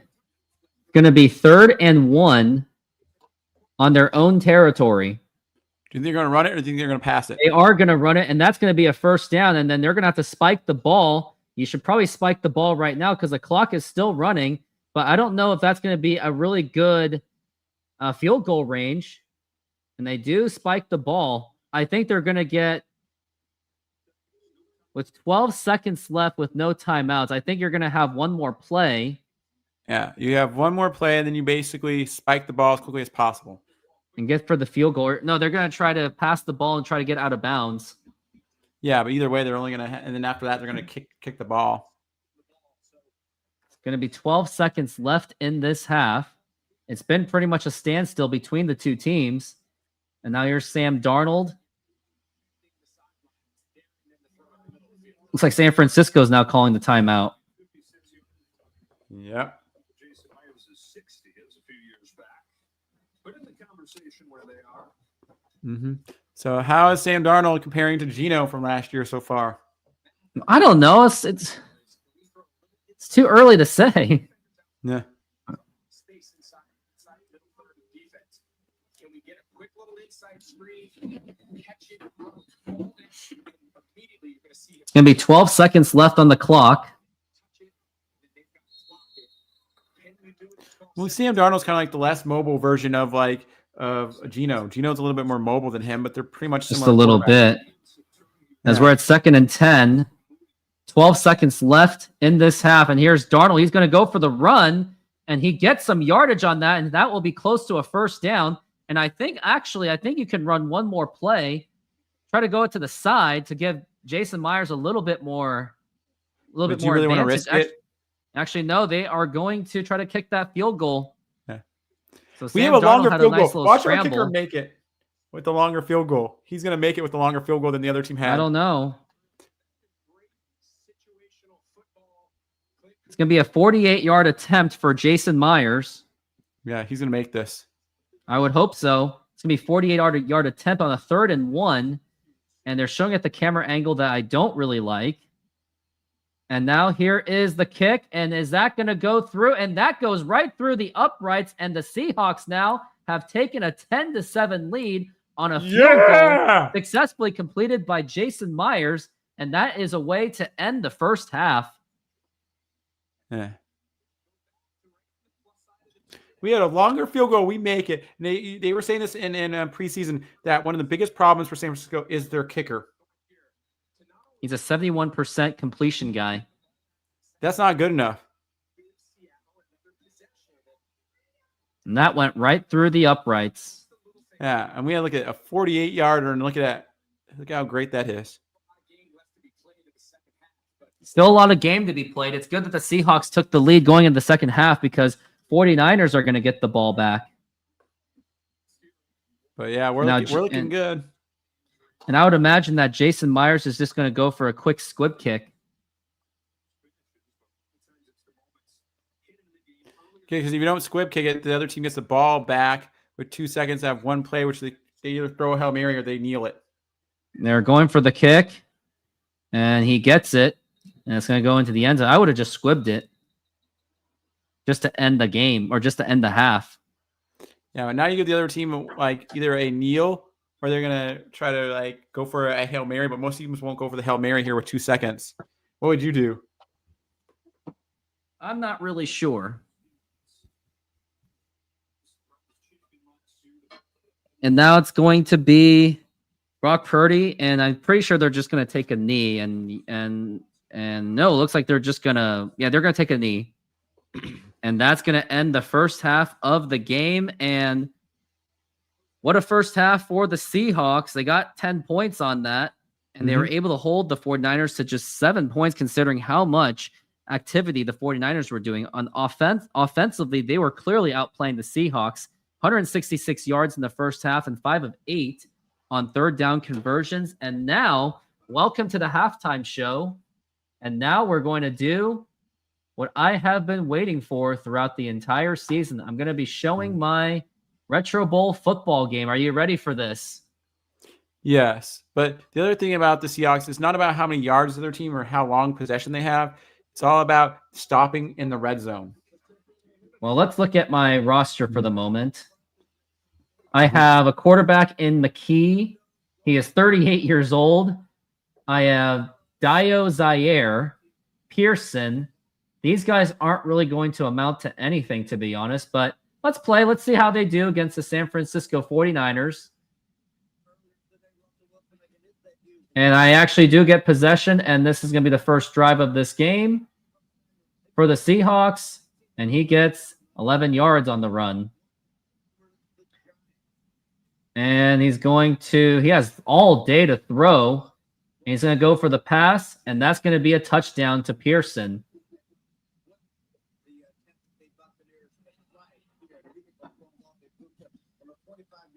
And going to go for the 2-point conversion. And he gets it. And San Francisco gets the score.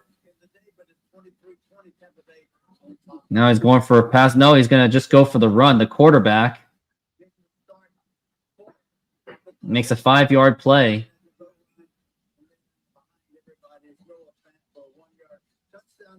He has some time to throw, and that's going to be caught by Pearson, and he's going to go off to the races. What do you think of this game? Don't you like it? You can download it on your phone too. And he will go the distance for the touchdown. That was a 50-yard pass done by the quarterback.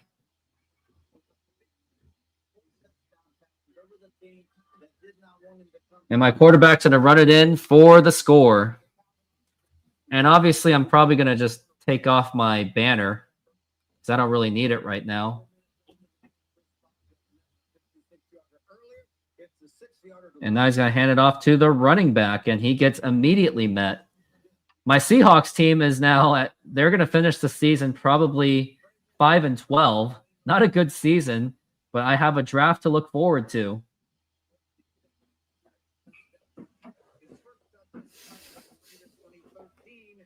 I'm playing this on my phone, as you can tell. Yep. It's going to be at the 30.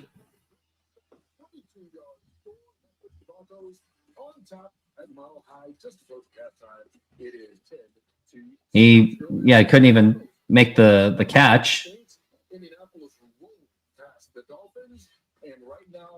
Now my quarterback is going to run.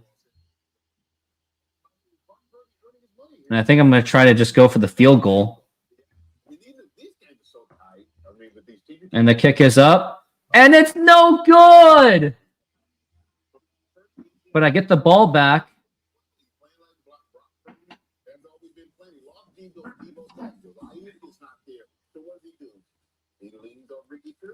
He's going to go for the run. He doesn't get it.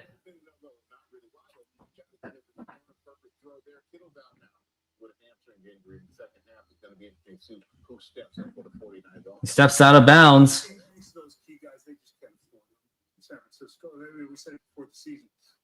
That was a nice long pass from the air.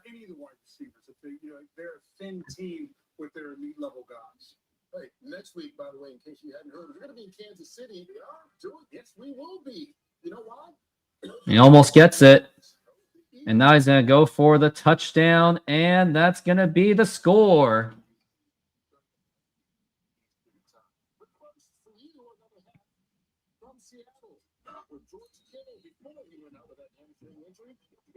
And the game is tied. I'm going to try to probably burn some clock on this one. Or, nope, doesn't seem as necessary, as Zaire is going to keep running off to the races. And he might just get the touchdown as long as he got that. He faked him out, and that's a touchdown. The longest running play, that was around a 60-yard touchdown. Good. And he misses the pass. Incomplete. But the Seahawks get the ball back, and they're going to keep running. And at this point, they're just going to burn the clock. What do you think of my team so far? I haven't really been paying attention. I was listening to the recap of all the games and stuff like that. And when they recapped the first half of the Seahawks game, they only mentioned San Francisco about how Brock Purdy was playing and their wide receivers and their injuries, and they never even mentioned the Seahawks.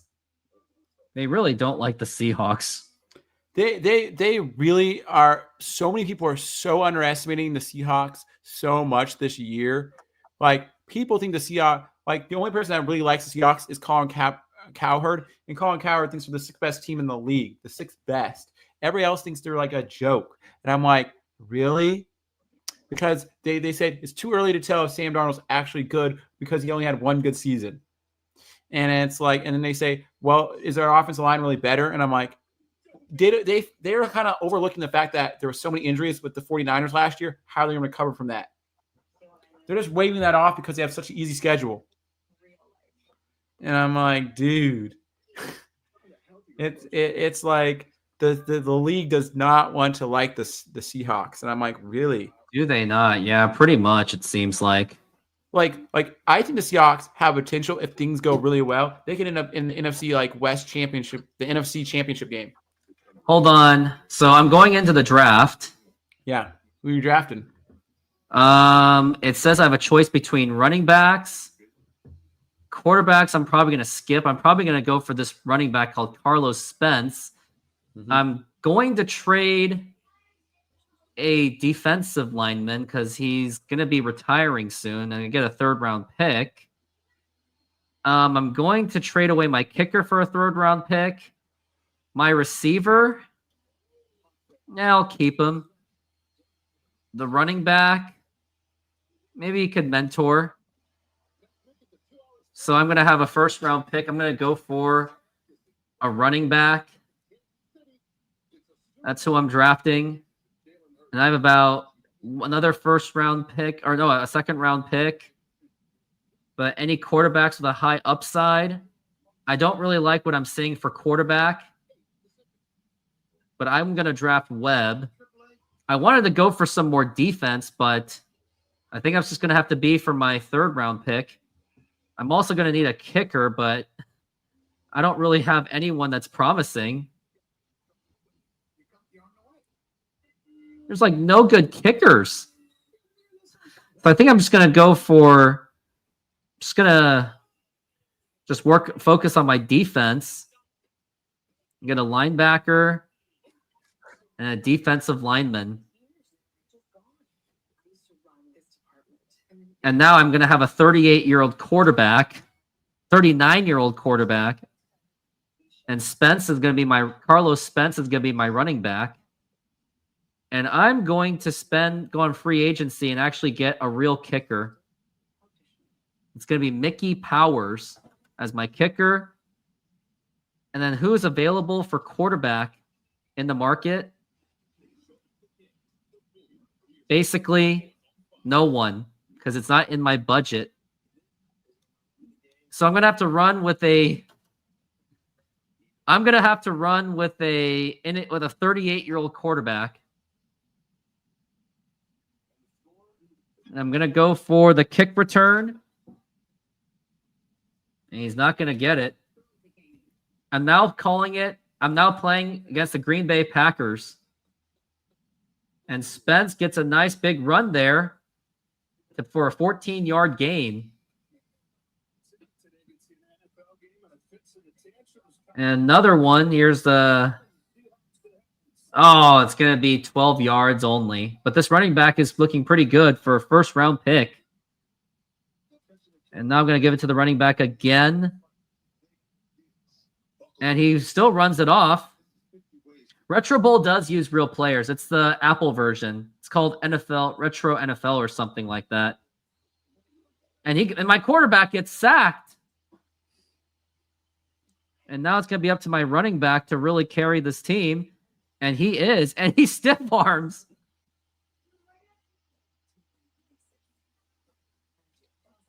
And now he's going to go for a short pass. And that is going to be a touchdown for Webb. Well, sometimes certain leagues have certain contracts answering Kevin Kittle's Kevin Kirby's question. Kevin Kirby said, why doesn't Retro Ball use real players? Some leagues will have exclusive contracts with certain developers to use exclusive players from the league in that sport because they'll pay them a certain amount of money to only be the provider for that. I'm wondering if that's true. Joe, is that true for the EA and the No, NFL? that's for like actual realistic simulation. So no, but there is a Retro Bowl. It's the Apple version of it. If you're willing to fork up, if you have an iPhone. Oh, you do get real players? You do get real players. Okay. But now the Seahawks have a 14-0 lead against the Green Bay Packers, and they hadn't won an NFL game. And So the last time your question. Yeah, and the last time the Seahawks won against the Green Bay Packers was in 1999 when Sean Springs was their safety, and also their quarterback was John Kitna, and a touchdown for Spence. I mean, Kevin Kirby, you're not wrong. And it's going to be a score. I'm doing this with a game-managing 39-year-old quarterback. And now it's going to go all the way. Not really. It's going to go into the 10, going up to the 20. And that goes up to the 30. And I probably got to end this game real quickly. They're talking about the history of the Kingdom with the Seahawks. And they're still going to keep it running. And he's still going. And Webb is going. The rookie. And he's still going. He escapes the tackle. And that's going to be a touchdown.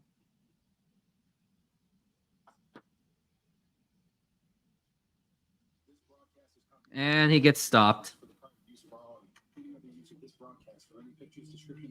I'm wondering when they're going to wear their rival uniforms. You know the new rival uniforms in the NFL? No, I'm good. I hated those. I hate the Oregon Ducks. I thought they were fine. I hate it. I hate the Oregon Ducks colors. No, they're not the Sea Ducks, okay? It is the Sea Ducks. That's what people are nicknaming them. They're the Sea Duck uniforms. I hate it. Called the rivals ones. And Spence, he's having a huge debut in his NFL season. And he might just go all the way. Does he have a chance? I think he does. I think he's going to get it. It's cutting it close. And touchdown! Oh, Kevin Kirby says, I like 2K football over Madden. As he should. And looks like we're going back into the half. We're going into the second John half. Madden in the Madden games? Oh, John Madden? I don't know. I don't know. And that's the results. 255 rushing yards for Carlos Spence. And that is it. I am going to now do Now I'm going to go back to the Seahawks score because we're getting ready for the second half. Yes, we are. Come on. You think that was an interesting idea, don't you think, for a halftime show? It was something to do. Yes, it was. Keeps my brain stimulated. Yep. And now that's going to be the kick. And 49ers get the ball, bobbles the ball. And now they're going to be just in their 20, but there is a flag on the field.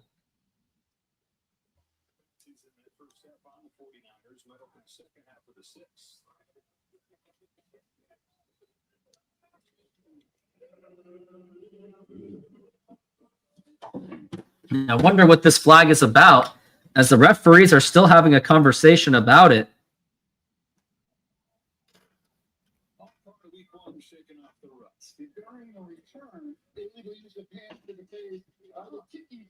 On the kicking team, illegal hands to the face.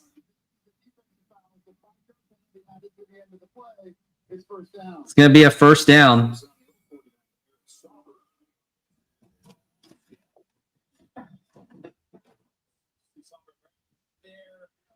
Pretty clearly gets his hand up under the face mask. We'll see if the kick returns the shot in the field, but that dude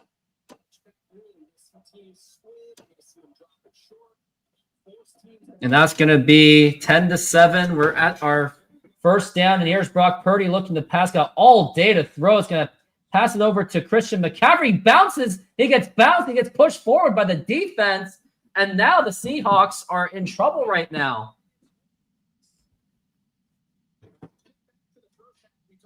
That was a huge play by the 49ers.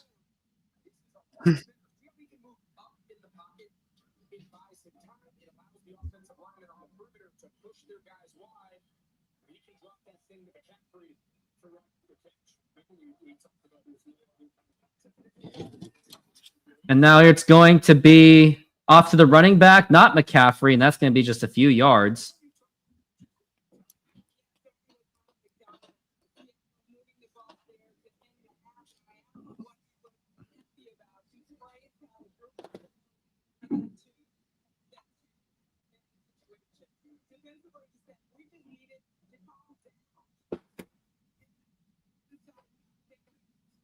And now it's going to be 2nd and 6. And it looks like they are in the Seahawks territory already. And they are past the 50. And it's now on the Seahawks 46. And now here's Brock Purdy. Got time to pass. It's going to be caught by Jennings. And he's not going to get the first down, but it gets closer.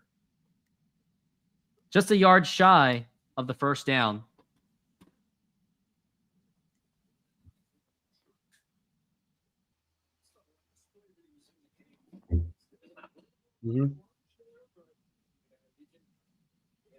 They said George Kittle might not come back. Oh, they're saying that he might be injured, huh? Yeah.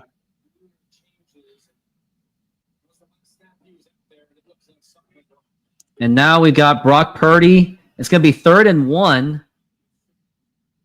And now it's going to be a handoff, and that's going to be an easy first down by Christian McCaffrey.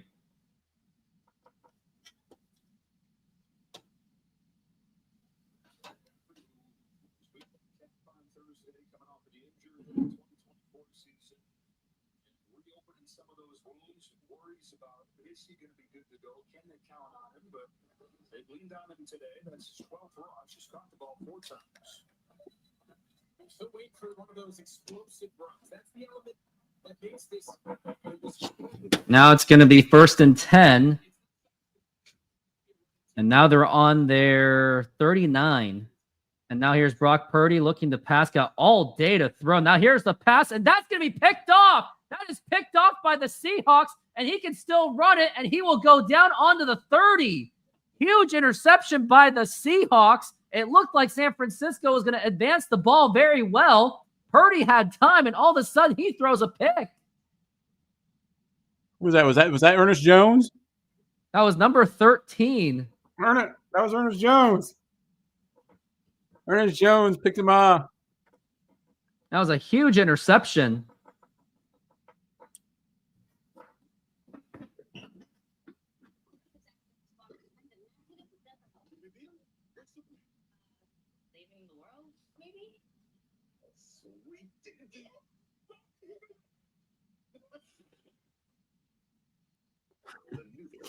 It's so crazy that people. If they're showing Pizza Hut commercials, I'm going to show a commercial too for pizza. Oh no, they're showing Progressive right now, and they're showing Superman.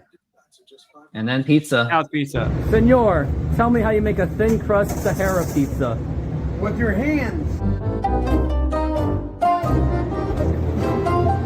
Cornmeal.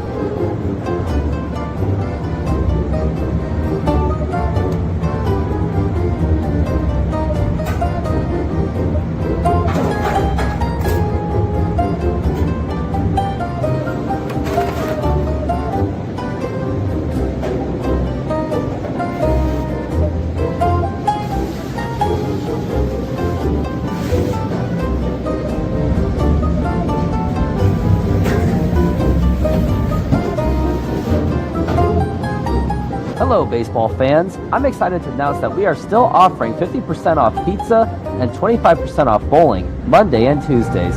Head on over to Snoqualmie Sahara Pizza. This deal will go through May. And that's how you make a Sahara pizza. Beautiful thing.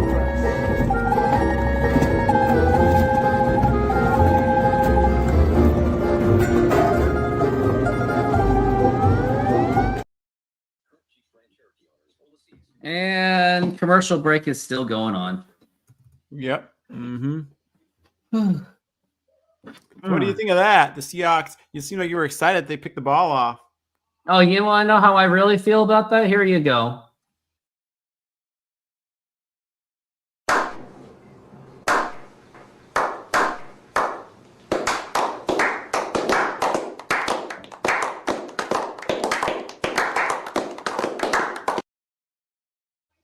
That's how I feel.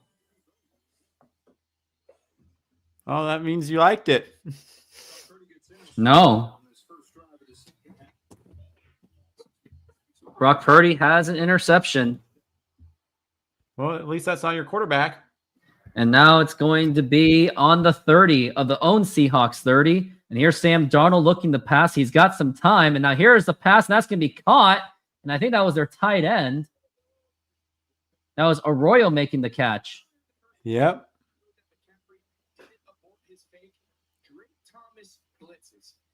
It was Drake Thomas with the blitz. That's why he was able to put some of the pressure on Sam Darnold. Not Sam Darnold, Brock Purdy. Mm-hmm.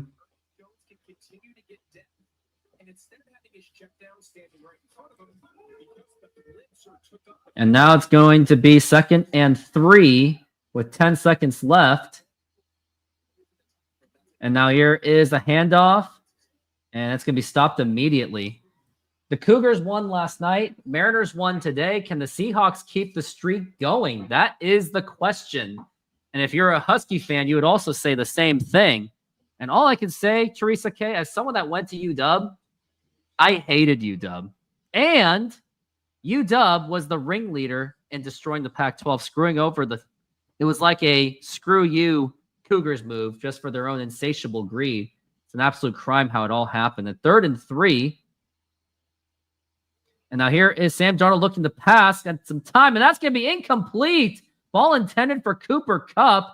And now it's going to be a 3 and out, and the Seahawks are going to have to punt it away. They were not the start of it. That was years They in the could have making. stopped it. Okay, how about this? If the Huskies didn't have their ridiculously fluky national championship run, do they still do what they did? So the thing about it was that they wanted more money and someone offered them more money. They took the deal. Insatiable greed. But UCLA and USC already left. So, like, what do? Do they take the more money or stay there to make half as much money when someone's offering you more money? Would you take but twice as much money? Your or take half as revenue is much going to money? go down when the Huskies get their asses whooped when they play the actual Big Ten teams. No, they're a good team. Okay, they played UC Davis. Any monkey can beat that team. They played Colorado State. You said it was UC Davis. That's what they played the previous week. They played Colorado State. So they played Colorado State and they played UC Davis so far. They played 2 games. Let me look at the score.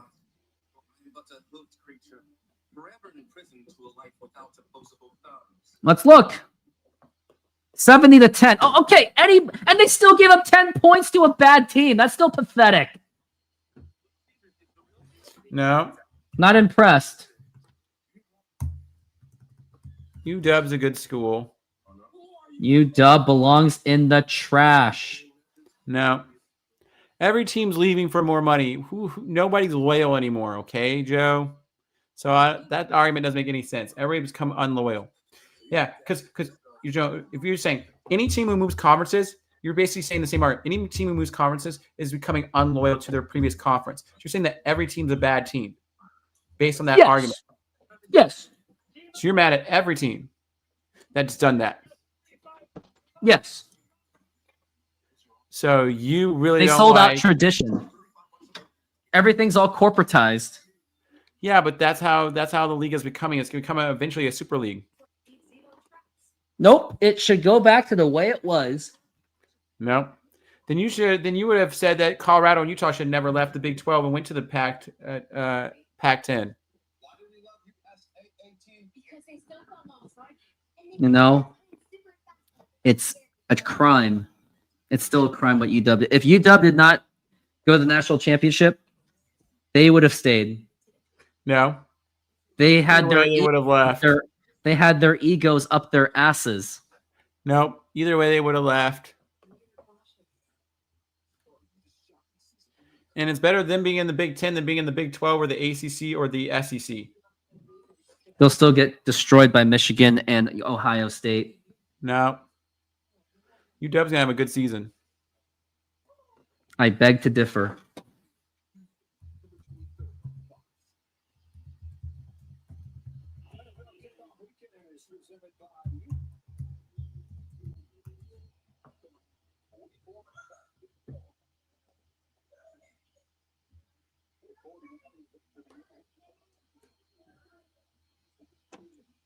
And now we are at the 1st and 10, ball on the 25. And now here is the handoff to Christian McCaffrey. Gets a really big run, and he gets nearly close to the first down. And they're going to get a second down and short and probably inches. 2nd and 1 is what it is.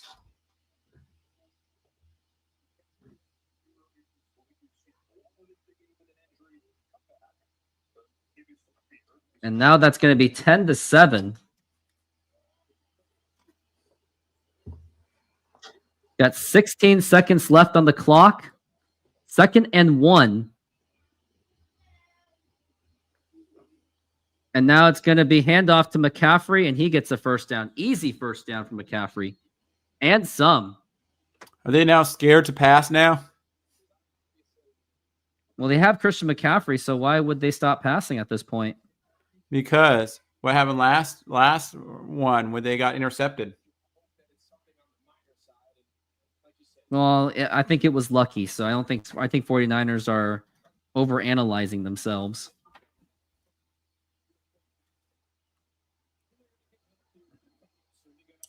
And now we've got ball. It's going to be 1st and 10.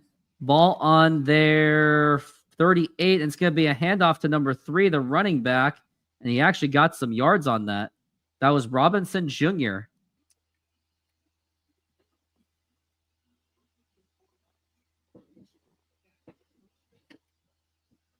And it's going to be a 154-yard performance by Brock Purdy. Crazy to think that I've had a triple header today. I mean, would you count the hockey show as a triple header, or was that like, that's like a small show? No, that was a side thing. So you think it'll be a double header? A double header with 2 sports. So it has to be legitimate 3-hour-long kind of sporting events kind of thing. Yeah. And that's going to be at least a game. At least a game. And now it's going to be handoff. And that is, he still gets it. And that's going to be a first down. Oh my goodness.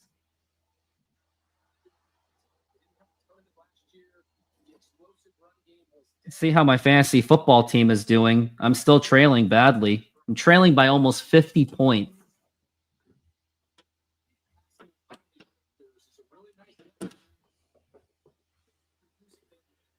We get like no production from Cooper Kupp, but I am getting decent from Puka Nacua. And now it's going to be Brock Purdy, and he's going to go for a pass. That's going to be caught. And that's Christian McCaffrey. He's literally carrying this team. So I have some trash talking going on. Here's what's going on.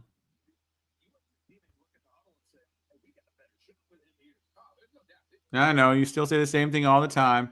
You're living in the past. That's 3 years ago, Joe. You're not impressed. No. And of course, you're disappointed that I didn't win last year, because if you ain't first, you last. No. And that's going to be 2nd and 2. Disappointed. And now it's going to be a handoff to Christian McCaffrey. That's going to be a first down.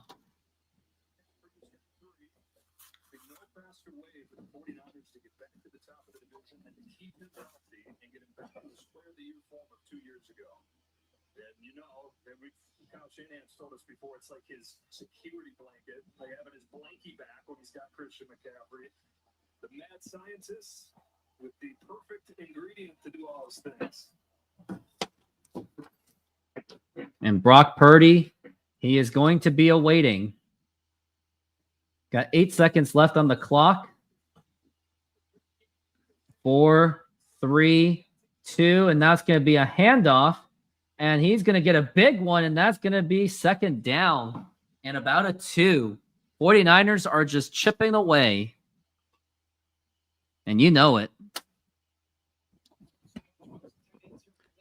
Like I say, I'm not worried. I am. We have a good defense.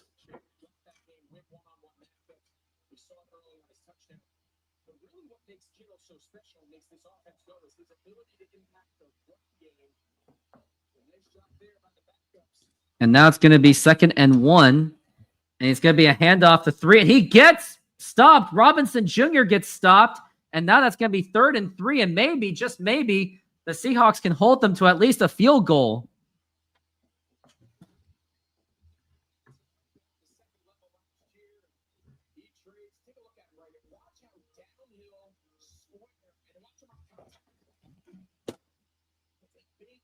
And he was met on contact.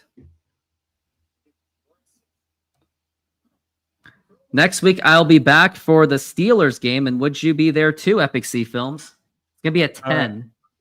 Yes. And it's going to be 3rd and 2. Let's see what they can do. And it's going to be a handoff to McCaffrey, and he gets stopped. He gets stopped, and it's now going to be a 4th and 2 and no gain. Credited Do they go for it to here? Kobe Bryant. Do you go for it here, or do you kick the field goal? There's too much time left. They're just going to go for Well, the field goal. With lots of time left. Oh, but the kicker is like, but they're questioning the kicker too. So do you trust it on your kicker? Do you go for it just because you know your kicker is not the best kicker? I think they are. It looks like they might go for it. And they are.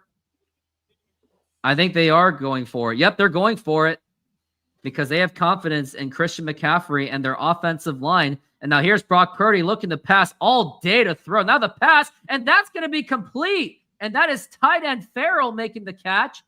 And that's going to be first down. And you were right. You knew that it was going to happen. Yeah.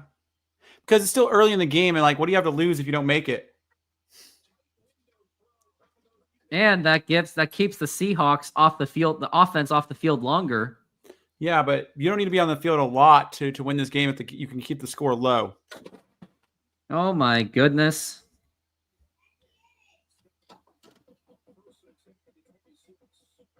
And now here's Christian McCaffrey, or he's not on the backfield. It's going to be number 3, Robinson Jr., and he gets stopped. Mm-hmm. Yeah, because our defense has been holding up pretty well.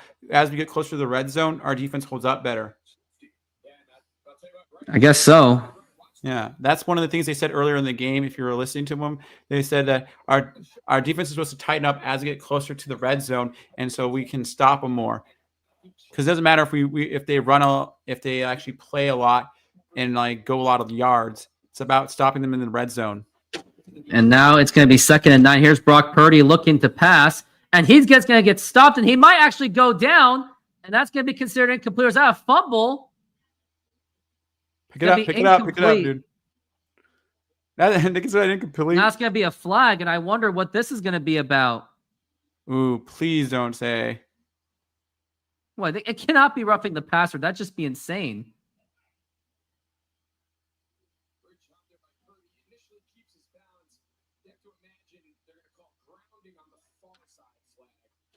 I guess that was a pass, but was that intentional grounding? Are they going to call? Intentional grounding. Yeah. It's going to be a loss of down right there. What? Oh, it's going to be offset. What was it's a replay, 2nd down. Mm. So the 49ers caught a huge break. Yes. So back to 2nd and 9. Mm-hmm. We're trying to get good pressure on Brock Purdy. We're trying to get him. And it's now 2nd and 9. But this is the rust of not playing like all off season. Is the rust? No, I cannot. No, that's lame. Can't make that excuse. It's gonna be 2nd and 9. And now here is Brock Purdy looking to pass. Now here is the pass. That's going to be caught by McCaffrey, and he pretty much makes up for it. And that's going to be 3rd and 1. 3rd and 2, they say. And that is pretty devastating because now that it's going to be second, third, and second, even if the Seahawks somehow get the stop, they're probably going to go for it on fourth down again. Don't be surprised if they do.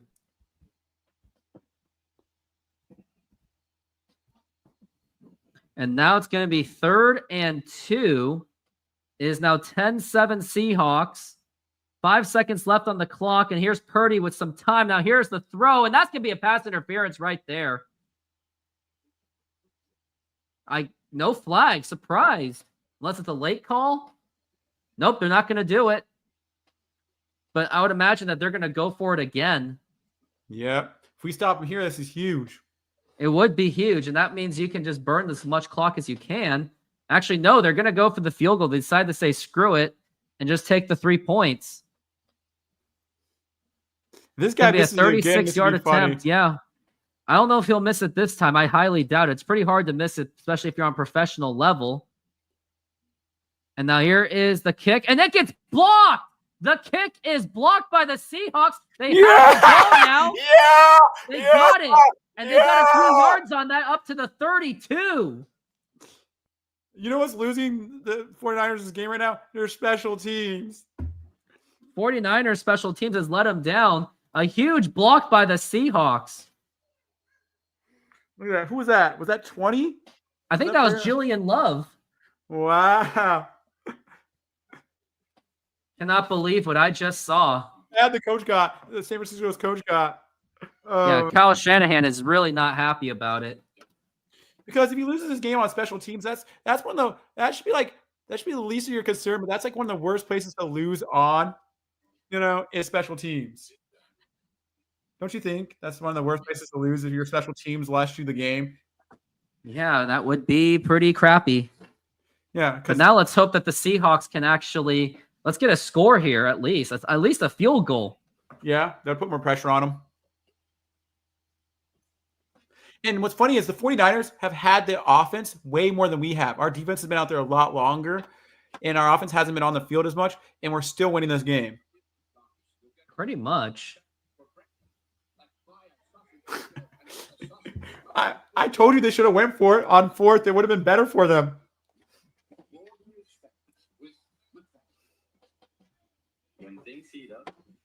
Classic Seahawks football. So much random issues for the Niners. Mm-hmm. Yeah. Because we haven't really been an offensive-minded team since, I think it was Mike Holmgren was offensive-minded. Holmgren. Yeah. Yeah. So that's been, a long time. Mike Holmgren, he built literally the greatest offensive line in Seahawks history, and it was a huge reason why Sean Alexander had huge success with the team. Some say that it was Sean Alexander, but most say that it was the offensive line that carried that whole team. Mm-hmm. And then as soon as Steve Hutchinson left, Sean Alexander was nothing after that. So some say, in hindsight, they should have let Sean Alexander go in free agency and should have given Steve Hutchinson the extension back in 2006 after the Super Bowl. But it's known for the Seahawks for years, and this has been kind of a thing for them, is that, and a lot of teams do this, they favor the players that are in the scoring positions. Like they favor, okay, if you're the running back, or you like the actual, the big flashy player, like the people in the trenches, we don't favor our trench players enough.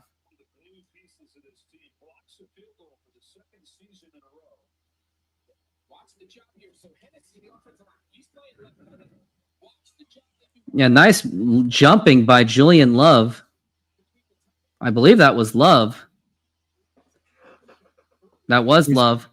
And now we got Sam Darnold.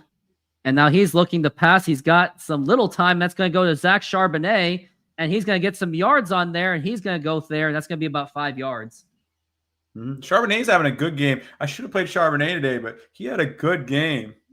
He's been having a fantastic game so far. Let's look at the score and see how he's been doing. Zach Charbonnet would have gotten you just 10 points, though. But it would have been better than what Stevenson gave you. I know. That's what I'm saying. If I lose because of that move, that'd be horrible. You still have a good shot to win this game, and now it's going to be the Zach Charbonnet again. And this time he gets stopped, and that's going to be 3rd and 5. I think he lost a yard on that. 3rd and 4 still. It's going to be 3rd and 4. Mm-hmm.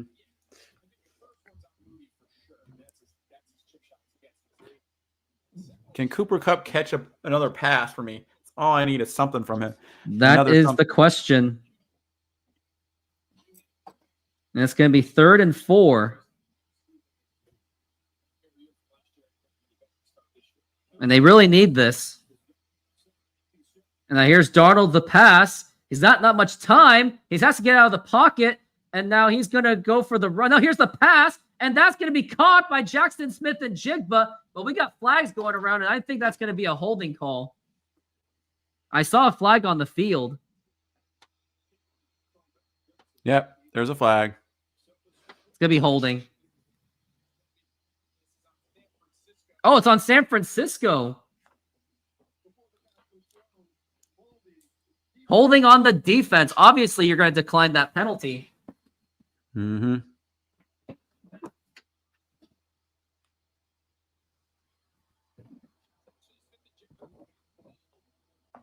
Let's see how well Sam Darnold has done today.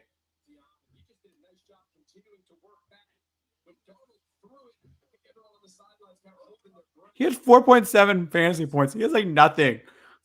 We win this game with how like he hasn't done much at all. Squat, yeah. Now here's the pit. Here is the throw, and that's going to be to Kenneth Walker, and he's going to fight for another yard, and that's going to be a second down. Just kidding. 2nd and 9. Yep. And that's going to be 2nd and 8. And they gave him another yard. Oh, wow.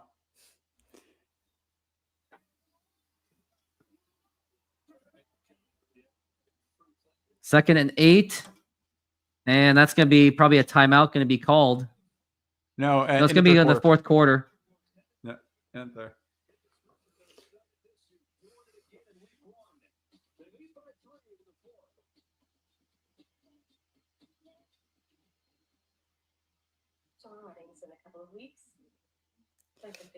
Well, I already know where the storylines are going to go. If the Seahawks win, they're going to praise their defense. If the Seahawks lose, they're going to dog on their offense. Do you agree with that, Joe? Something possibly. I think that's where they're going to go. Yeah, he says if the Seahawks win, they'll praise their defense and they'll talk about how bad the offense they might diss on like the offense or no special teams. Special teams is who they're going to diss on for 49ers.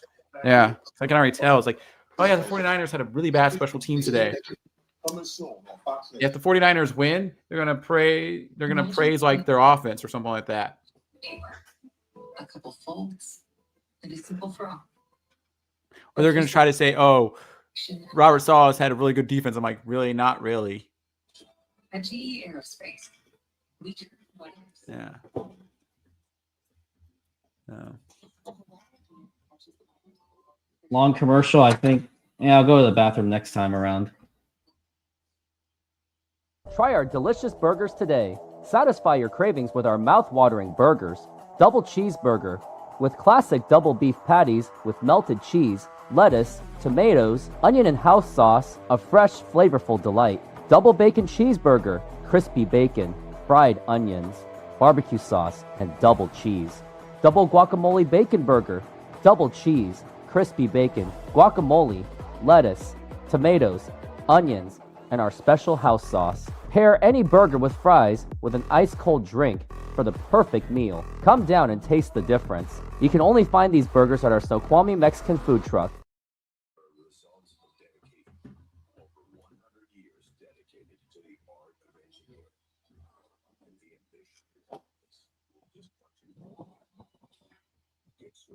So let's see.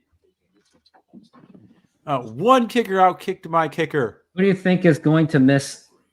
Who do you think we're going to miss more this year, Gino or DK? By the way, you see DK's catch made. I'm going to say DK Metcalf is going to be the more missed player. He was boom or bust, but if you had the right quarterback for him, he'll make the plays. Right now, I would say we're more missing because Jackson Smith and Jigba is stepping up so much more than Sam Darnold is right now. I think you might miss Geno more than you might miss DK because of I look have at to how disagree with you on that. Sam Darnold hasn't done much today. It's going to Geno had a be better second game. and 8. Yeah, Darnold's been more of a game manager. Now here's Darnold with a quick pass to Jackson Smith and Jigba. Yeah. And the ball is out. The ball is out. And now ball belongs to the 49ers. They get the ball. And that was on a fumble by Jackson Smith and Jigba.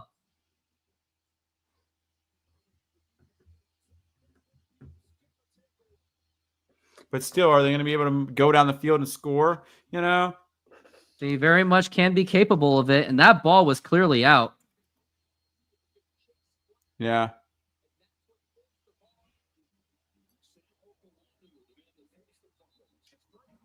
But our defense has been stepping up. But they can only do so much at this point. It's going to be Marquez Siegel was the one who made that fumble. He was the one that forced the fumble and got it. That was a Jackson Smith and Jigba problem. That was not a Sam Darnold Darnold to problem. the defense. Sam Darnold had a good pass. It was now Jackson. It's going to be Purdy's got plenty of time to pass, and he's going to go for a big one, and that's going to be incomplete, but a flag has been thrown. I wonder what is going on.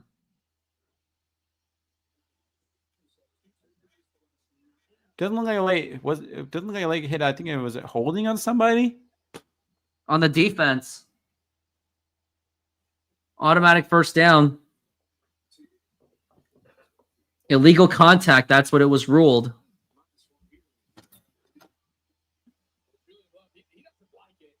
He thinks the contact was incidental. You see him drop it in. That's definitely. You saw the official showed him. He kind of gave him up the chicken wing. And that's going to be 1st and 10. Ball on San Francisco's 39 or 38. Now it's going to be handoff to Christian McCaffrey. He's got plenty of room, and he gets it. That's going to be a first down and some.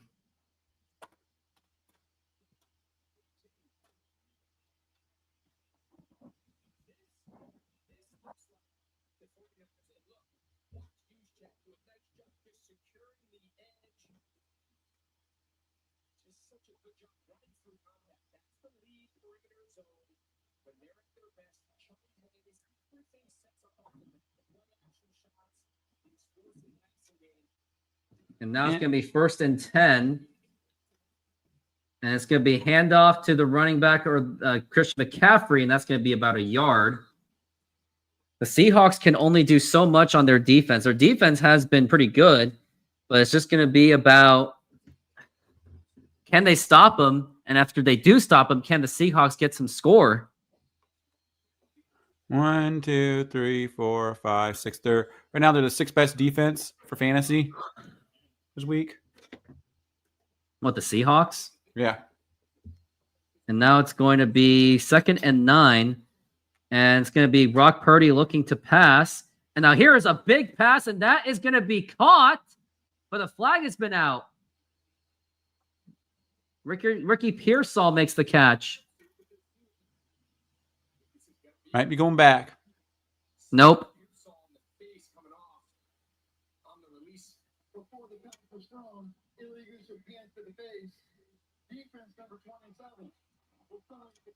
Penalty is declined. He catches him with that right hand and just a really nice. We used to call that a shake 7. So you sell the. That was Tariq Woolen who was charged with the penalty.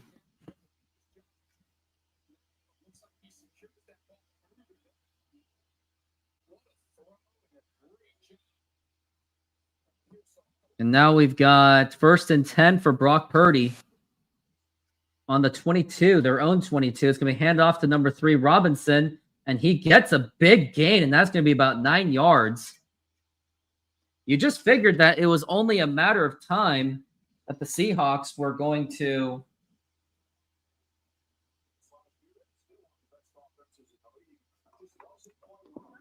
it's going to be 2nd and 1.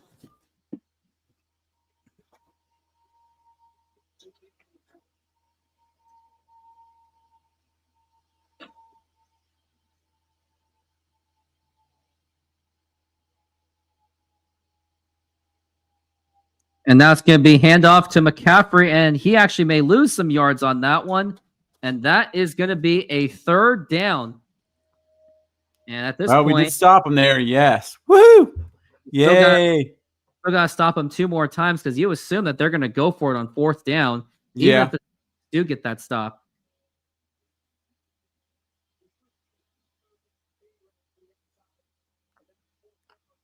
Moody's going to get ready, but I don't think he has to because I think they're just going to go for it on 4th down, and they should.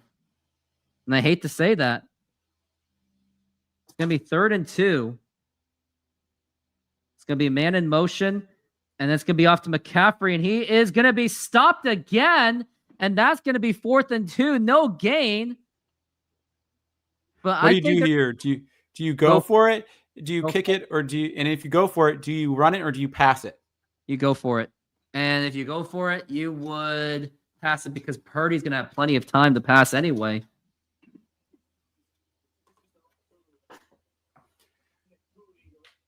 Dominic Pooney is now hurt.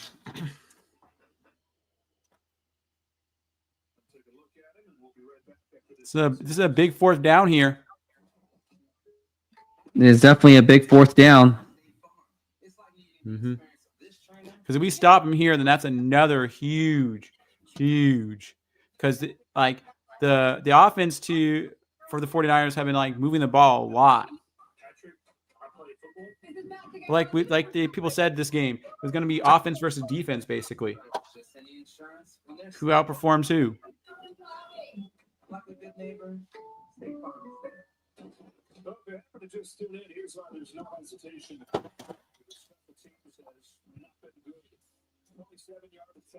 The end of the first half off the upright, and then a little bit farther attempt, but it was blocked.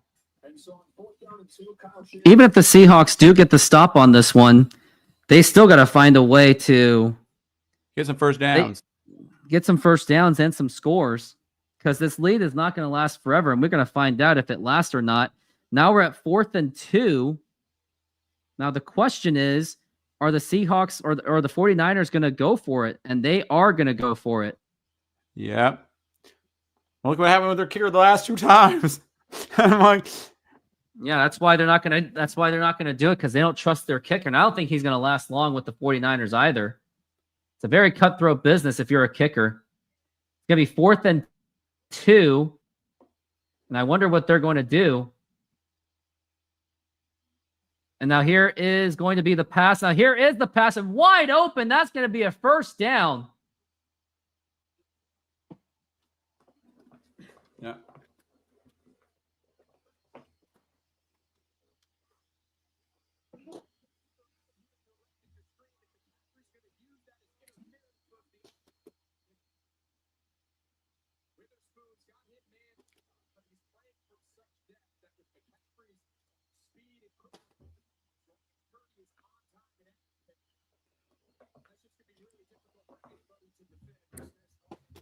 And now it's going to be 1st and goal.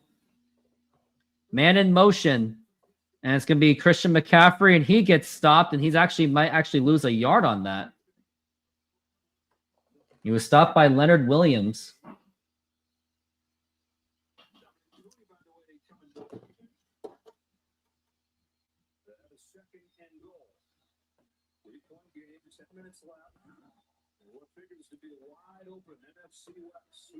First one. 3 more stops. We need 3 more stops here. Definitely need 3 more stops. More like 4 more stops. And now it's going to be 2nd and goal. 10 minutes left in this game. Now here's Brock Purdy going with the pass, and that is incomplete. What happened there? Looks like it was a deflection by Tariq Woolen. And it's going to be 3rd and goal. That's 2 stops. 2 stops to go. Yeah. Now I want to see what happened. It was barely deflected by Tariq Woolen, just by the skin of the hands. Otherwise, that was going to be a wide open catch. Great coverage by Tariq Woolen to get it right on time. Yeah. And now it's going to be 3rd and goal. And it looks like that's got to be a false start.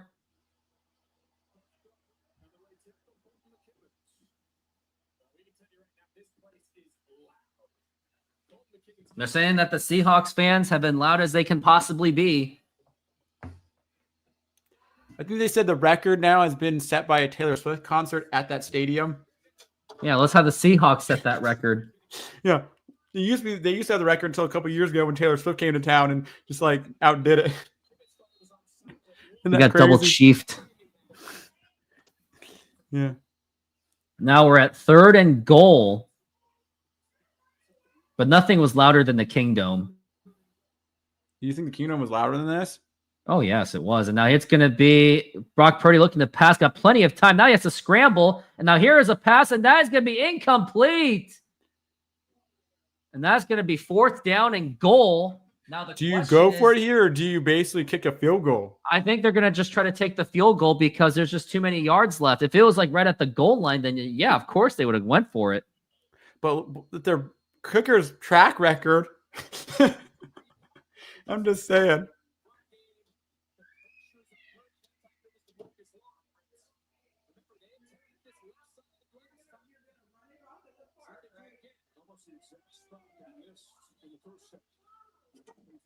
And now it's going to be the field goal. And now here is the kick, and it is good. They get it this time. 3rd time's a charm. That's third. That.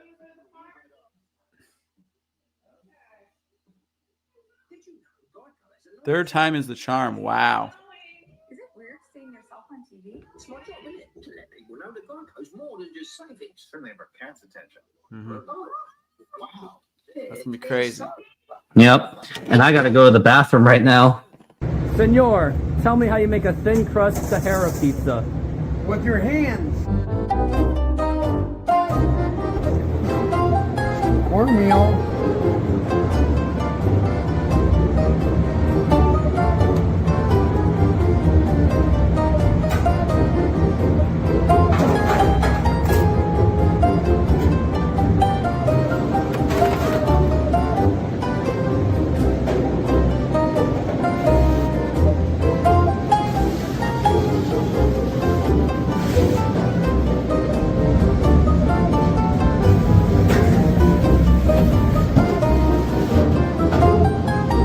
Hello, baseball fans. I'm excited to announce that we are still offering 50% off pizza and 25% off bowling Monday and Tuesdays.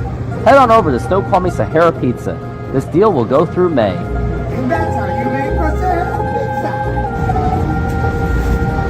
pizza. Beautiful thing.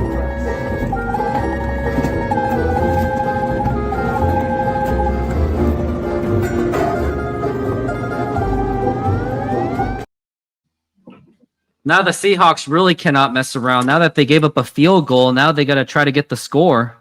And it's only a 1-possession game as well. I think we'll do fine. And next week is not going to be any easier because it's going to be against Aaron Rodgers and the Pittsburgh Steelers. Unlimited double miles means we earn more too. What's in your wallet? Teen Romances on Tubi will be free forever. You gonna have to pick between Brad and Chuck Rubber? Chuck. Who's that? On Fox is sponsored by Capital One. What's in your wallet? Welcome back to NFL Kickoff Week. By YouTube TV here in Seattle. Come on, Seahawks. And come on, my team. My team is like not doing so hot.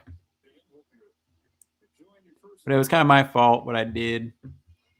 I got to know my lineups better. I got to know my lineups better. Because look, I had a guy, Cedric Tillman, who had a really good week this week. Didn't play him. Like the difference between my team and your team is that my bench outperformed my star players, and my star players are still going to end up. The starter players are still going to end up maybe getting more points than your team, and your team doesn't have really a good bench. And that's going to be a kickoff, and that is going to be coming out, and they're going to have to get a big one on this one. It's going to be going past the 30, and he gets up to almost the 40. Nice kick return by the Seahawks. Yeah. Well, the ball goes back to the 35, so you don't get above the 35. Is it really worth it? That's a little bit better. I miss it when it was like 20. Well, they're trying to keep it more exciting and have players get less hurt. So they're trying to find that balance. And it's going to be 10 minutes left in this game. Mm-hmm. So let's see how now well. Here's Sam Darnold. And now here is Sam Darnold going for a pass. Now here is the pass caught by... Whoa! Really bad play by the Seahawks, and they just lost yards on that. Come on. We got this. I don't know if they do. I think we do. I don't.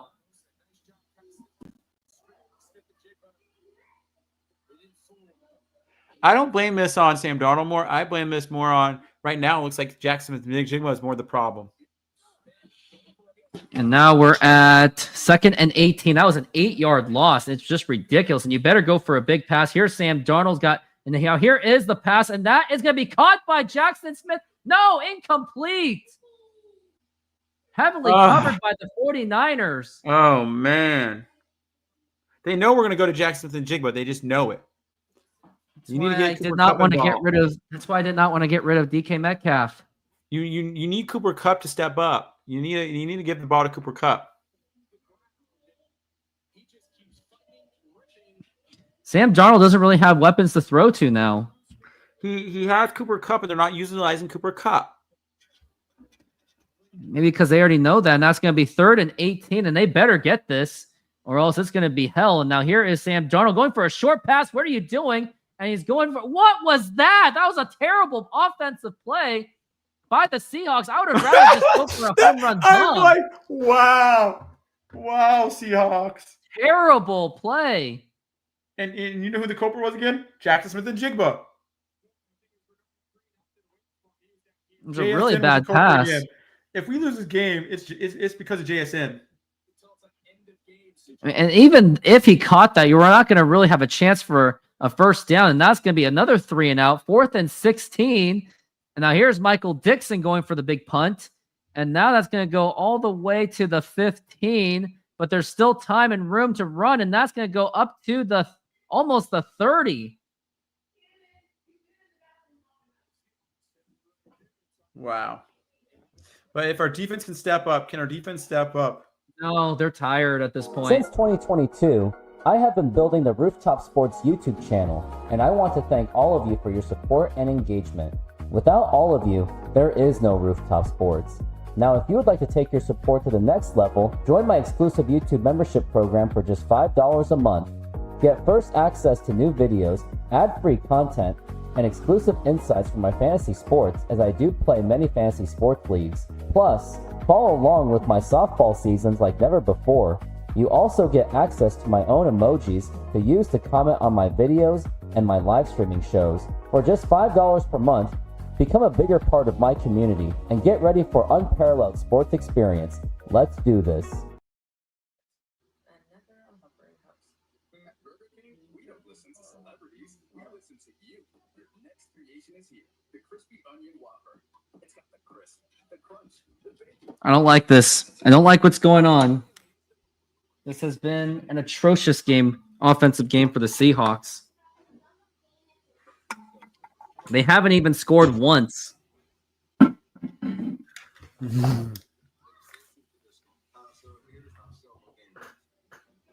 I'm back. That you are.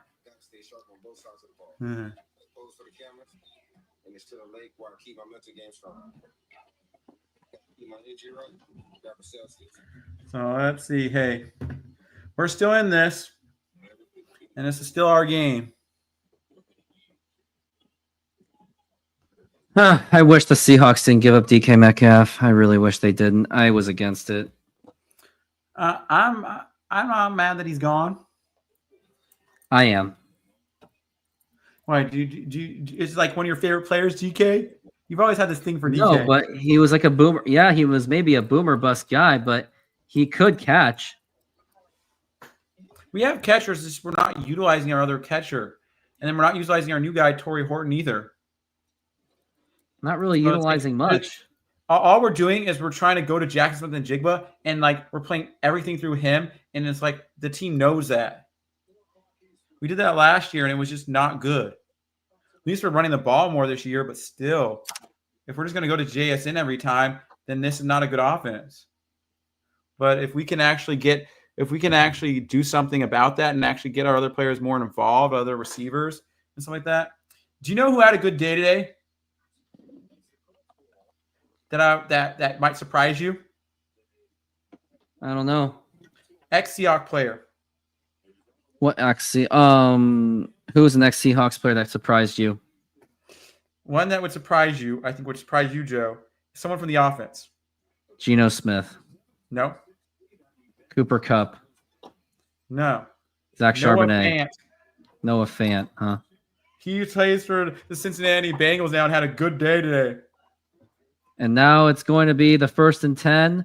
And now it's going to be pressured, and that's going to be caught by the fullback, so it doesn't really matter. Whether you get pressure on Brock Purdy or not, it doesn't matter.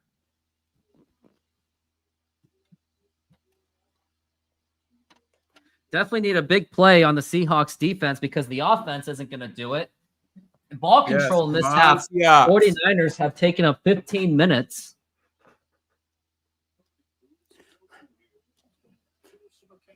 And now it's going to be 2nd and 3 on the 10. No, it's going to be 10-10. And it's going to be on the 37. And now here is a handoff to McCaffrey. And he avoids it. And he gets tackled. But it's going to be a flag. And I wonder what this flag is going to be. It's probably going to be defensive holding at this point. Yep, it's going to be on the Seahawks defense. Oh, on the offense.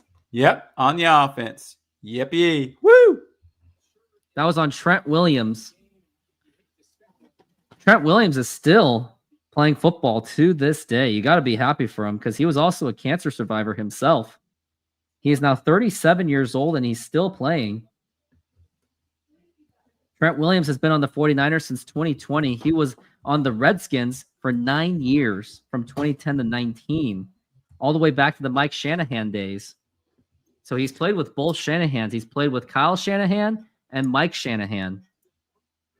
Yeah, it was Aaron Rodgers, the oldest, and then there's another guy who's also 41, which is... And now it's going to be 2nd and 13, and now here's Brock Purdy. He's got all day to pass. And now here's going to be the big pass, and that's going to be intercepted. That is intercepted by the Seahawks. Yeah! At the 50. That was picked off. Twice by Brock Purdy. Now do you argue that was it the kicker's fault or is it Brock Purdy's fault they're going to lose this game? I don't know. Because Christian McCaffrey is trying to play a good game. I don't blame it on Christian McCaffrey. And that was a huge acrobatic effort. Wow. And we're still in this game. 7 minutes left to go, yeah. With only scoring 10 points, if we only score like 13 points and win this game, this is gonna be crazy. I know. 13-10 would be like the craziest score because people thought there was going to be like a 24-27 game, and I'm like, that's what I was looking at too. And it's like none of that's happening.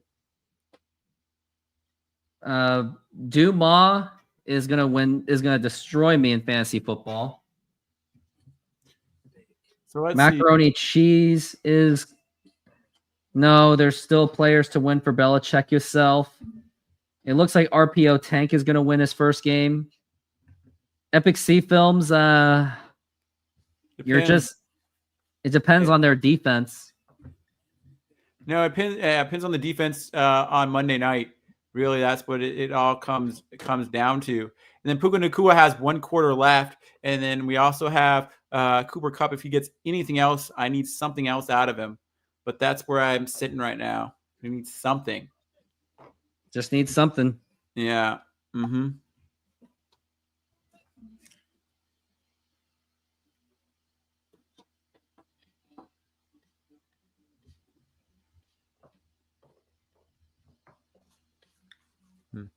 And look at this. Sam Darnold has 4.5 fantasy points. Yeah. And did you know there's other guys that are in there that are 41 besides just Aaron Rodgers? There's a tight end, Lewis, Mercedes Lewis, and then there's a kicker, Matt Prater. Prater. Yeah, Prater. So there's like a couple guys that are that are 41 years old. NFL Sunday ticket month to month. He hasn't stopped cheering. So And- kickers and can last a long time. So, hey, do you feel a little bit better now? No, they still have to score. There's 7 minutes left in the game. Well, you better take good advantage. Mm-hmm. Because the defense keeps bailing them out, the offense out like crazy this game. 49ers are selling its selling like it's a JC Penney clearance sale. That's what someone says. Yeah. Let's see. Where does Brock Purdy sit fantasy wise? Let's see today. Brock Purdy has 10.2 points. So he has more fantasy points than Sam Darnold right now, even with 2 interceptions. It's sad. And that's going to be 1st and 10, getting close to the 50. And that's going to be a handoff to Kenneth Walker. And he gets a big one, and he's going to get at least 8 yards on that. Well, I think I know what their philosophy now is: just run the ball, try to get first downs, extend the clock for them to eat up clock. That's what they want to do. And if they get close enough to a field goal, they know they have a good field goal kicker. So voila, they get 3 more points. They're at least up by 3. So it puts some pressure on them again. The Seahawks defense has really stepped up, with the exception of having their problems converting on stopping the 3rd downs. That's really it. And that's going to be 2nd and 2. And now it's going to be a fake handoff, and he's going to try to run. I would run if I were you, Sam Darnold. He's going to, and he is going to get a first down for the Seahawks. And a couple extra yards. And then some. It's not like he can't run. He looks a little more awkward than Gino, but at least he can still have some running. Yeah, exactly. You know, like they say, he's a very similar quarterback to Gino, don't you think? Play wise, very similar, and numbers wise, I guess so. Yeah. As long as he gets less turnovers than Gino, he's an upgrade. It's gonna be 1st and 10, ball on their own on their 41, and it's gonna be a handoff to Kenneth Walker, who's really stepped up, and that's gonna be a few yards. It looks like they're gonna do a running back by committee. Yep, it's gonna be awesome. 2nd and 5. You haven't seen much of the fullback today. Not really. It's going to be 5:24 left in this game. Mm-hmm. They are really running the clock, as they should. As long as their running game is still working, burn that clock as much as you can. Give the 49ers no opportunities for their next drive. Yeah. And it's going to be 2nd and 5. We wasted 2 minutes so far, so that's good. You drained 2 minutes. And that's what they've been doing. They should do it again. And now it's going to be a huge run by Zach Charbonnet, gets a first down right up the middle, and that's going to be another first down. Well, you think about it, 30 seconds per play, three or 4 plays. It's about, a minute and a half per possession, maybe 2 minutes every time you get a first down. Yeah, so it really does burn the clock really well. Because all they needed to do is have Sam Darnold hand the ball off to one of our good running backs, and we basically can win this game. It's going to be a 1st and 10. 4 minutes left in this game. 4.5 minutes, shall I say. And now it's going to be Sam Darnold going off to Kenneth Walker again, and he gets bottled up this time. He actually gets 3 yards.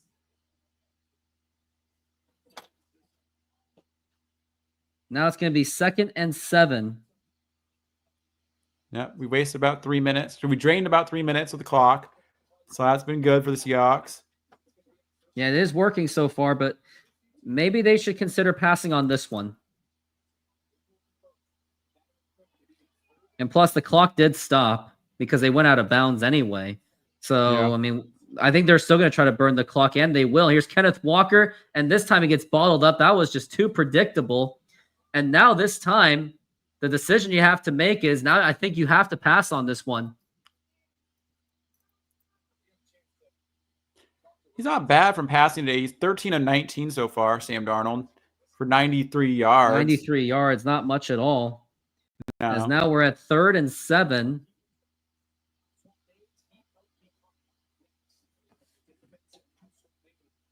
3rd and 7. And this is going to be a big one. Otherwise, you're going to be forced to kick the field goal, which there's too much time for the 49ers. 3 of 9 on the 3rd down conversions. And this is 3 of 7. 3 and 7. Now here is the pass. And that's going to be caught. And that is going to be close. That's not going to be a first down. That's not going to be.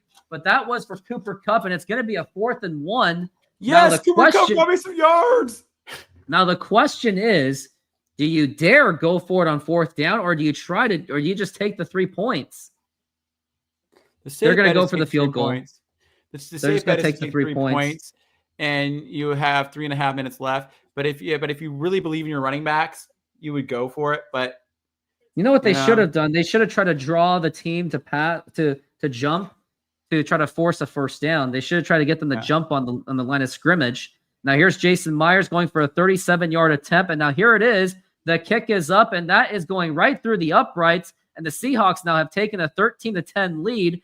But however, there is still 3 minutes and 24 seconds left on the clock. That is plenty of time for the 49ers to get another score. 3 minutes and 24 seconds left with 3 timeouts is a lot of time for the 49ers. But we did drain 4 minutes. We drained over half of the time that was left, pretty much. And that was actually pretty good for us because that was actually a better possession. Don't you agree? It was a better possession, but it was mostly on the running game, and Sam Darnold didn't really do much. But he doesn't have to do a lot. He just has to not fumble the ball and hand it off. Like if you can do that, you're going to be fine. Mm-hmm. Now that same series of events, they get the ball to 35. So it all changes the way you manage the game.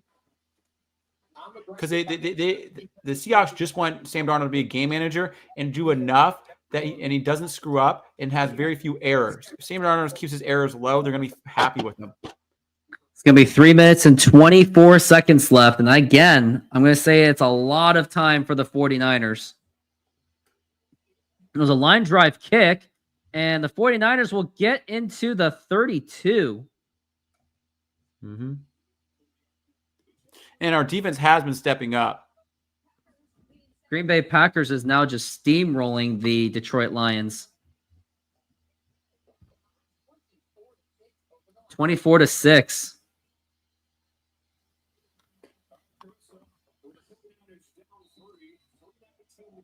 49ers are down 3. They can easily score on this one.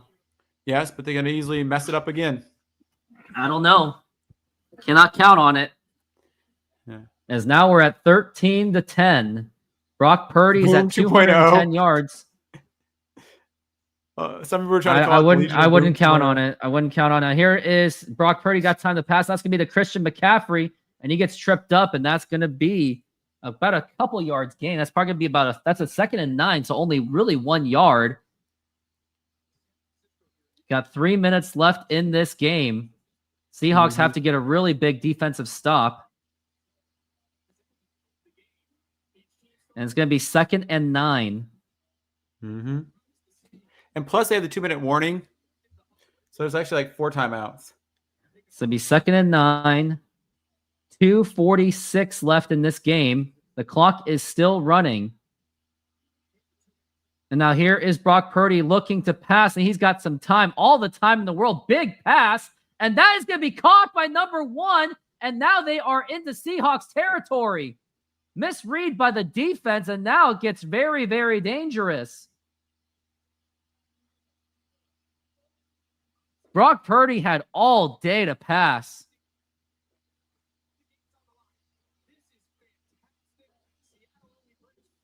Yeah, 27, Tariq Woolen. He really missed on that one. He faked him out.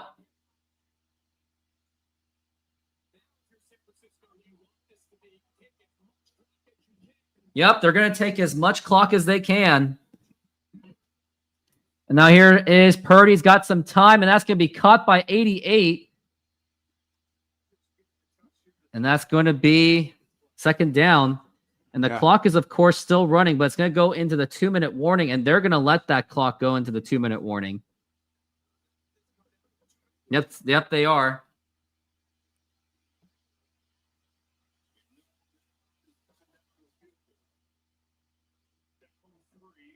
But if it gets to 4th down, will they go for it or will they just take the field goal? 4th down, they're gonna.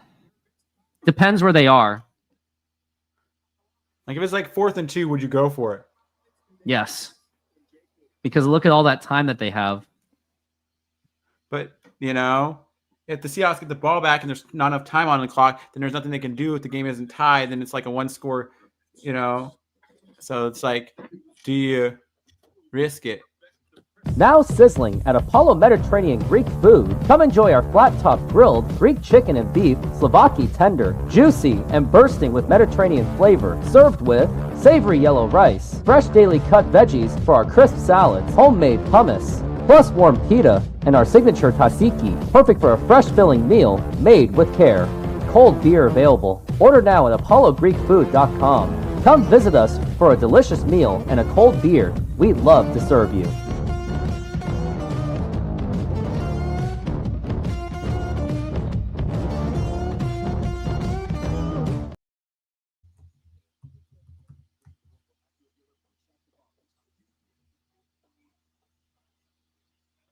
North Bend.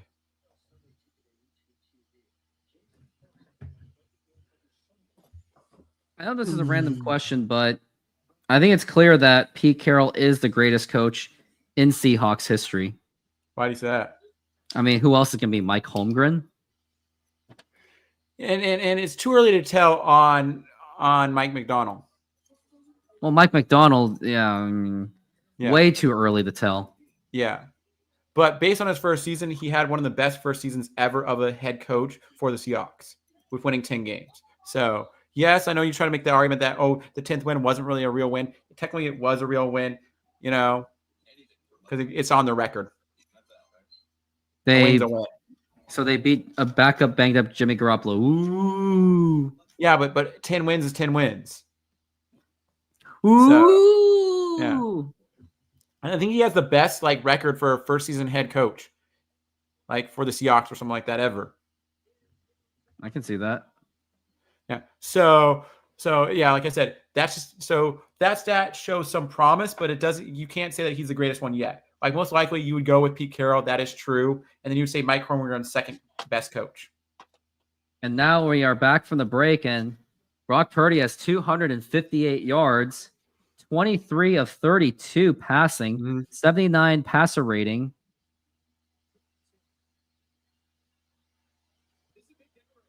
It's going to be 2nd and 8.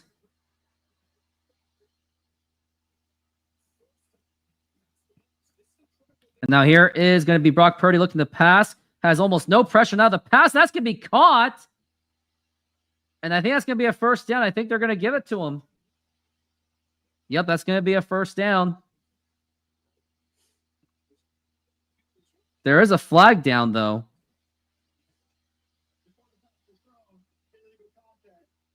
Yep, that's going to be a penalty right there, and that's going to be declined.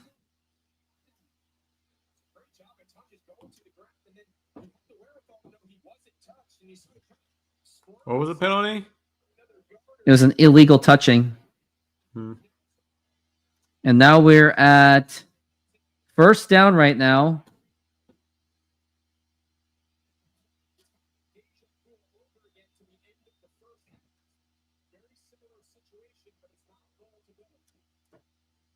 $13 to 10. And that's going to be Christian McCaffrey. He doesn't really get much. And now it's going to be 2nd and 9.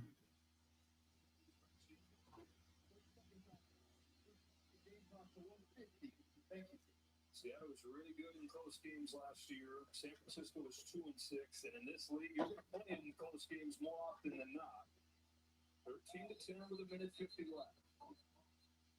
Yeah, think back to the sequence of events at the end of the first. 13 to 10, 2nd and 9. There is still just too much time left on the clock.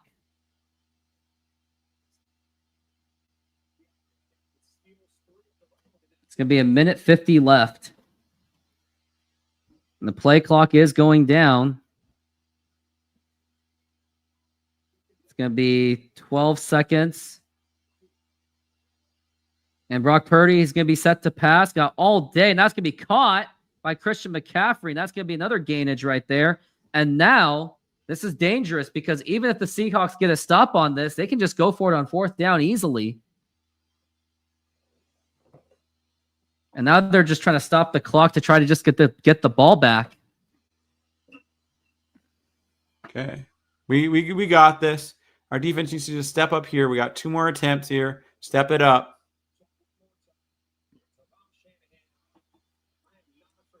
Because if we can stop them twice here, then we get the ball. And then, yes, they can call timeouts, but it's like, Now it's going to be 13-10. 3rd and 3. Minute 44. Now here's Brock Purdy. All day to pass. Like, where is the rush? And now he gets out of the pocket. Now the pass. And that is caught for a touchdown. That is caught for a touchdown by the 49ers. And they go ahead and score to make it 16-13. Pending the PAT, that is going to be 17-13.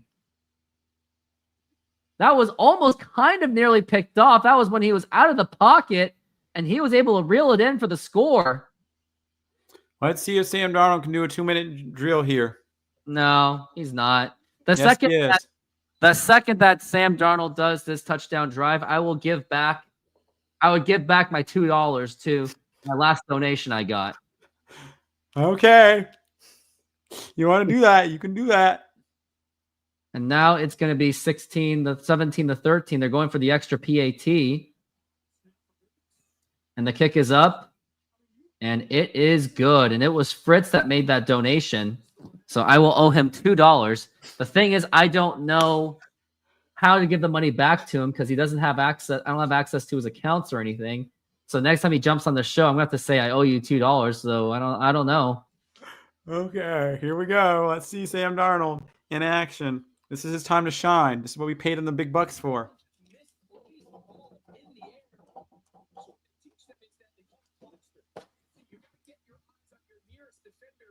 How did Tariq Woolen not get that? I'm really puzzled by that. It was not even a good throw either.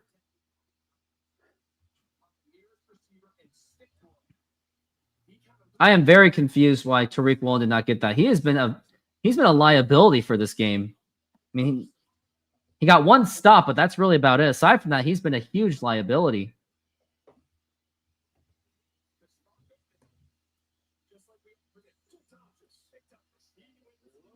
And now they're going to go for the kick. And now it's going to go all the way to and they're just going to take a knee right there. And that will get them up to the 30. And it's going to be up to Sam Darnold to see if he can get this drive in. Does he have a 4th quarter in him? I don't know. Sam Darnold game-winning drives. He has quite a bit. Sam Darnold last season in 2024, he had 5 game-winning drives. With 1.5, about 94 seconds left in this game. Only 1 timeout for the Seahawks. The 49ers didn't have to use their timeouts. Here at the 35.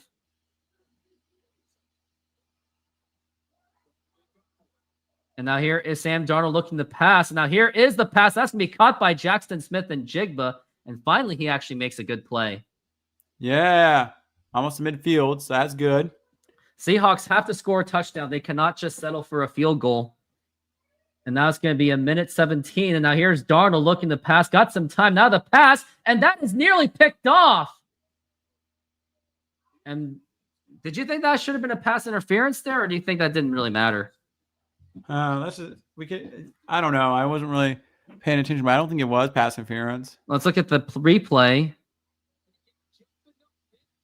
Let's see this again. No, there's nothing. I don't think there was anything much. No. And it was already batted down anyway. Yeah. Sam Darnold not happy about that. Mm-hmm. Now it's going to be 2nd and 10. Ball on the 45. Now here's Sam Darnold getting pressured. And now here's a big pass. And that is going to be caught by Jackson Smith and Jigba. And now they're in the red zone. Huge catch by Jigba. Very clutch play. Very clutch play by Jackson Smith and Jigba. Big throw by Sam Darnold.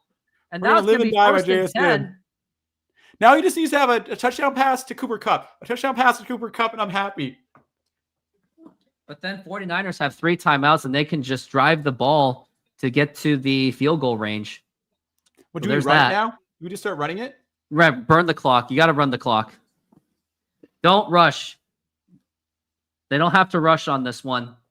As we're on the 15 or the 14 of the 49ers. And now here is Sam Darnold looking to pass. Got some time. Now the pass, and that was nearly picked off. That could have been picked off. Dangerously thrown to Kenneth Walker. And now there's a flag, and I wonder what's going on. Looks like that was a neutral zone infraction. Yep, offsides on the defense, and that's going to be another 5 yards. That's going to be a 4 first down. Just run the clock because the clock has been stopped. So what you got to do is just run the clock. Run the clock, run the ball, and let the clock just die.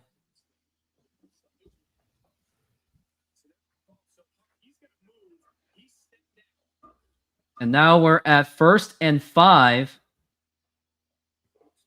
And Sam Darnold he's calling for the motion. And now it's going to hand it off to Kenneth Walker, and he will plunge it through. Not really much. It's going to be about 2 yards, and the clock is running. So that means you're burning about 30 seconds. And now this one, I think you want to pass. But you got to get a big play. And they're actually doing the hurry up offense. And now here is Sam Darnold to pass. And now here is the throw. It was batted away. And that was loose. That was a fumble. And now that belongs to the San Francisco 49ers. And this ball game is going to be over. They have closed the door on the Seahawks. And that is the dagger. Cannot believe what I just saw. Here's Sam Darnold, and looks like was he already going forward in motion, or was it already? No, he just dropped the ball. He dropped the ball. Sam Darnold dropped it. Wow. And now the 49ers are going to come away with a victory. Wow.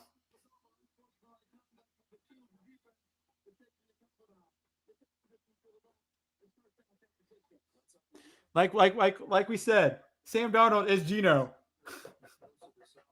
Inability to close games, as I've already seen. But like I said, Sam Darnold and Geno are pretty much similar quarterbacks. We already said that. We knew this. It was like our defense. You know what I wanted? I just wanted the tank for the #1 pick. But we're never going to tank because, Darnold's still going to win us like 9 games this year. I don't want to. So it's like you can't say we're not going to be. Yeah, because our team doesn't look that bad. That was And now they're just going to take a knee, and this is pretty much going to be it. And the ball game is over. Man, that was bad. We were right there, Darnold. You're just absolutely right there, and they just completely disappointed. Yep. Mm-hmm. But hey, we always have next week against the Pittsburgh Steelers. I think that's gonna be 0-2 right there. No, I don't think so. Well, I gotta get it going. Like, I gotta end this show. But for anyone that did comment on this show, thank you for being part of my doubleheader. And now I've just got to go. So well, I'll talk to you later. Epic, any final advice you got, Epic Sea Films? Don't be worried about the Seahawks this year. They're still going to have a good season and stuff like that. Like we all knew this going into the season that Geno and Darnold are very similar quarterbacks. So we kind of knew that things like this. It's a lot of this is going to come back to our defense. And our defense played really well. But at the end of the day, when your game manager quarterback makes a big mistake like that, and also your wide receivers make big mistakes, then you're not gonna win games. So you need a little bit more from your offense, and that's what we always are struggling with is offensive play. That's what it's going to be. And any other as their personal defense advice? wasn't the problem. Yep. And do you have any personal advice at the very end of the day? Yes. Have fun, live life, don't drink. And that is going to do it. And everyone else, thank you for being part of my doubleheader. I did the Seattle Mariners game earlier today, and I just did the Seahawks game. So thank you very much. And everyone have a good day. And painfully saying, go Hawks.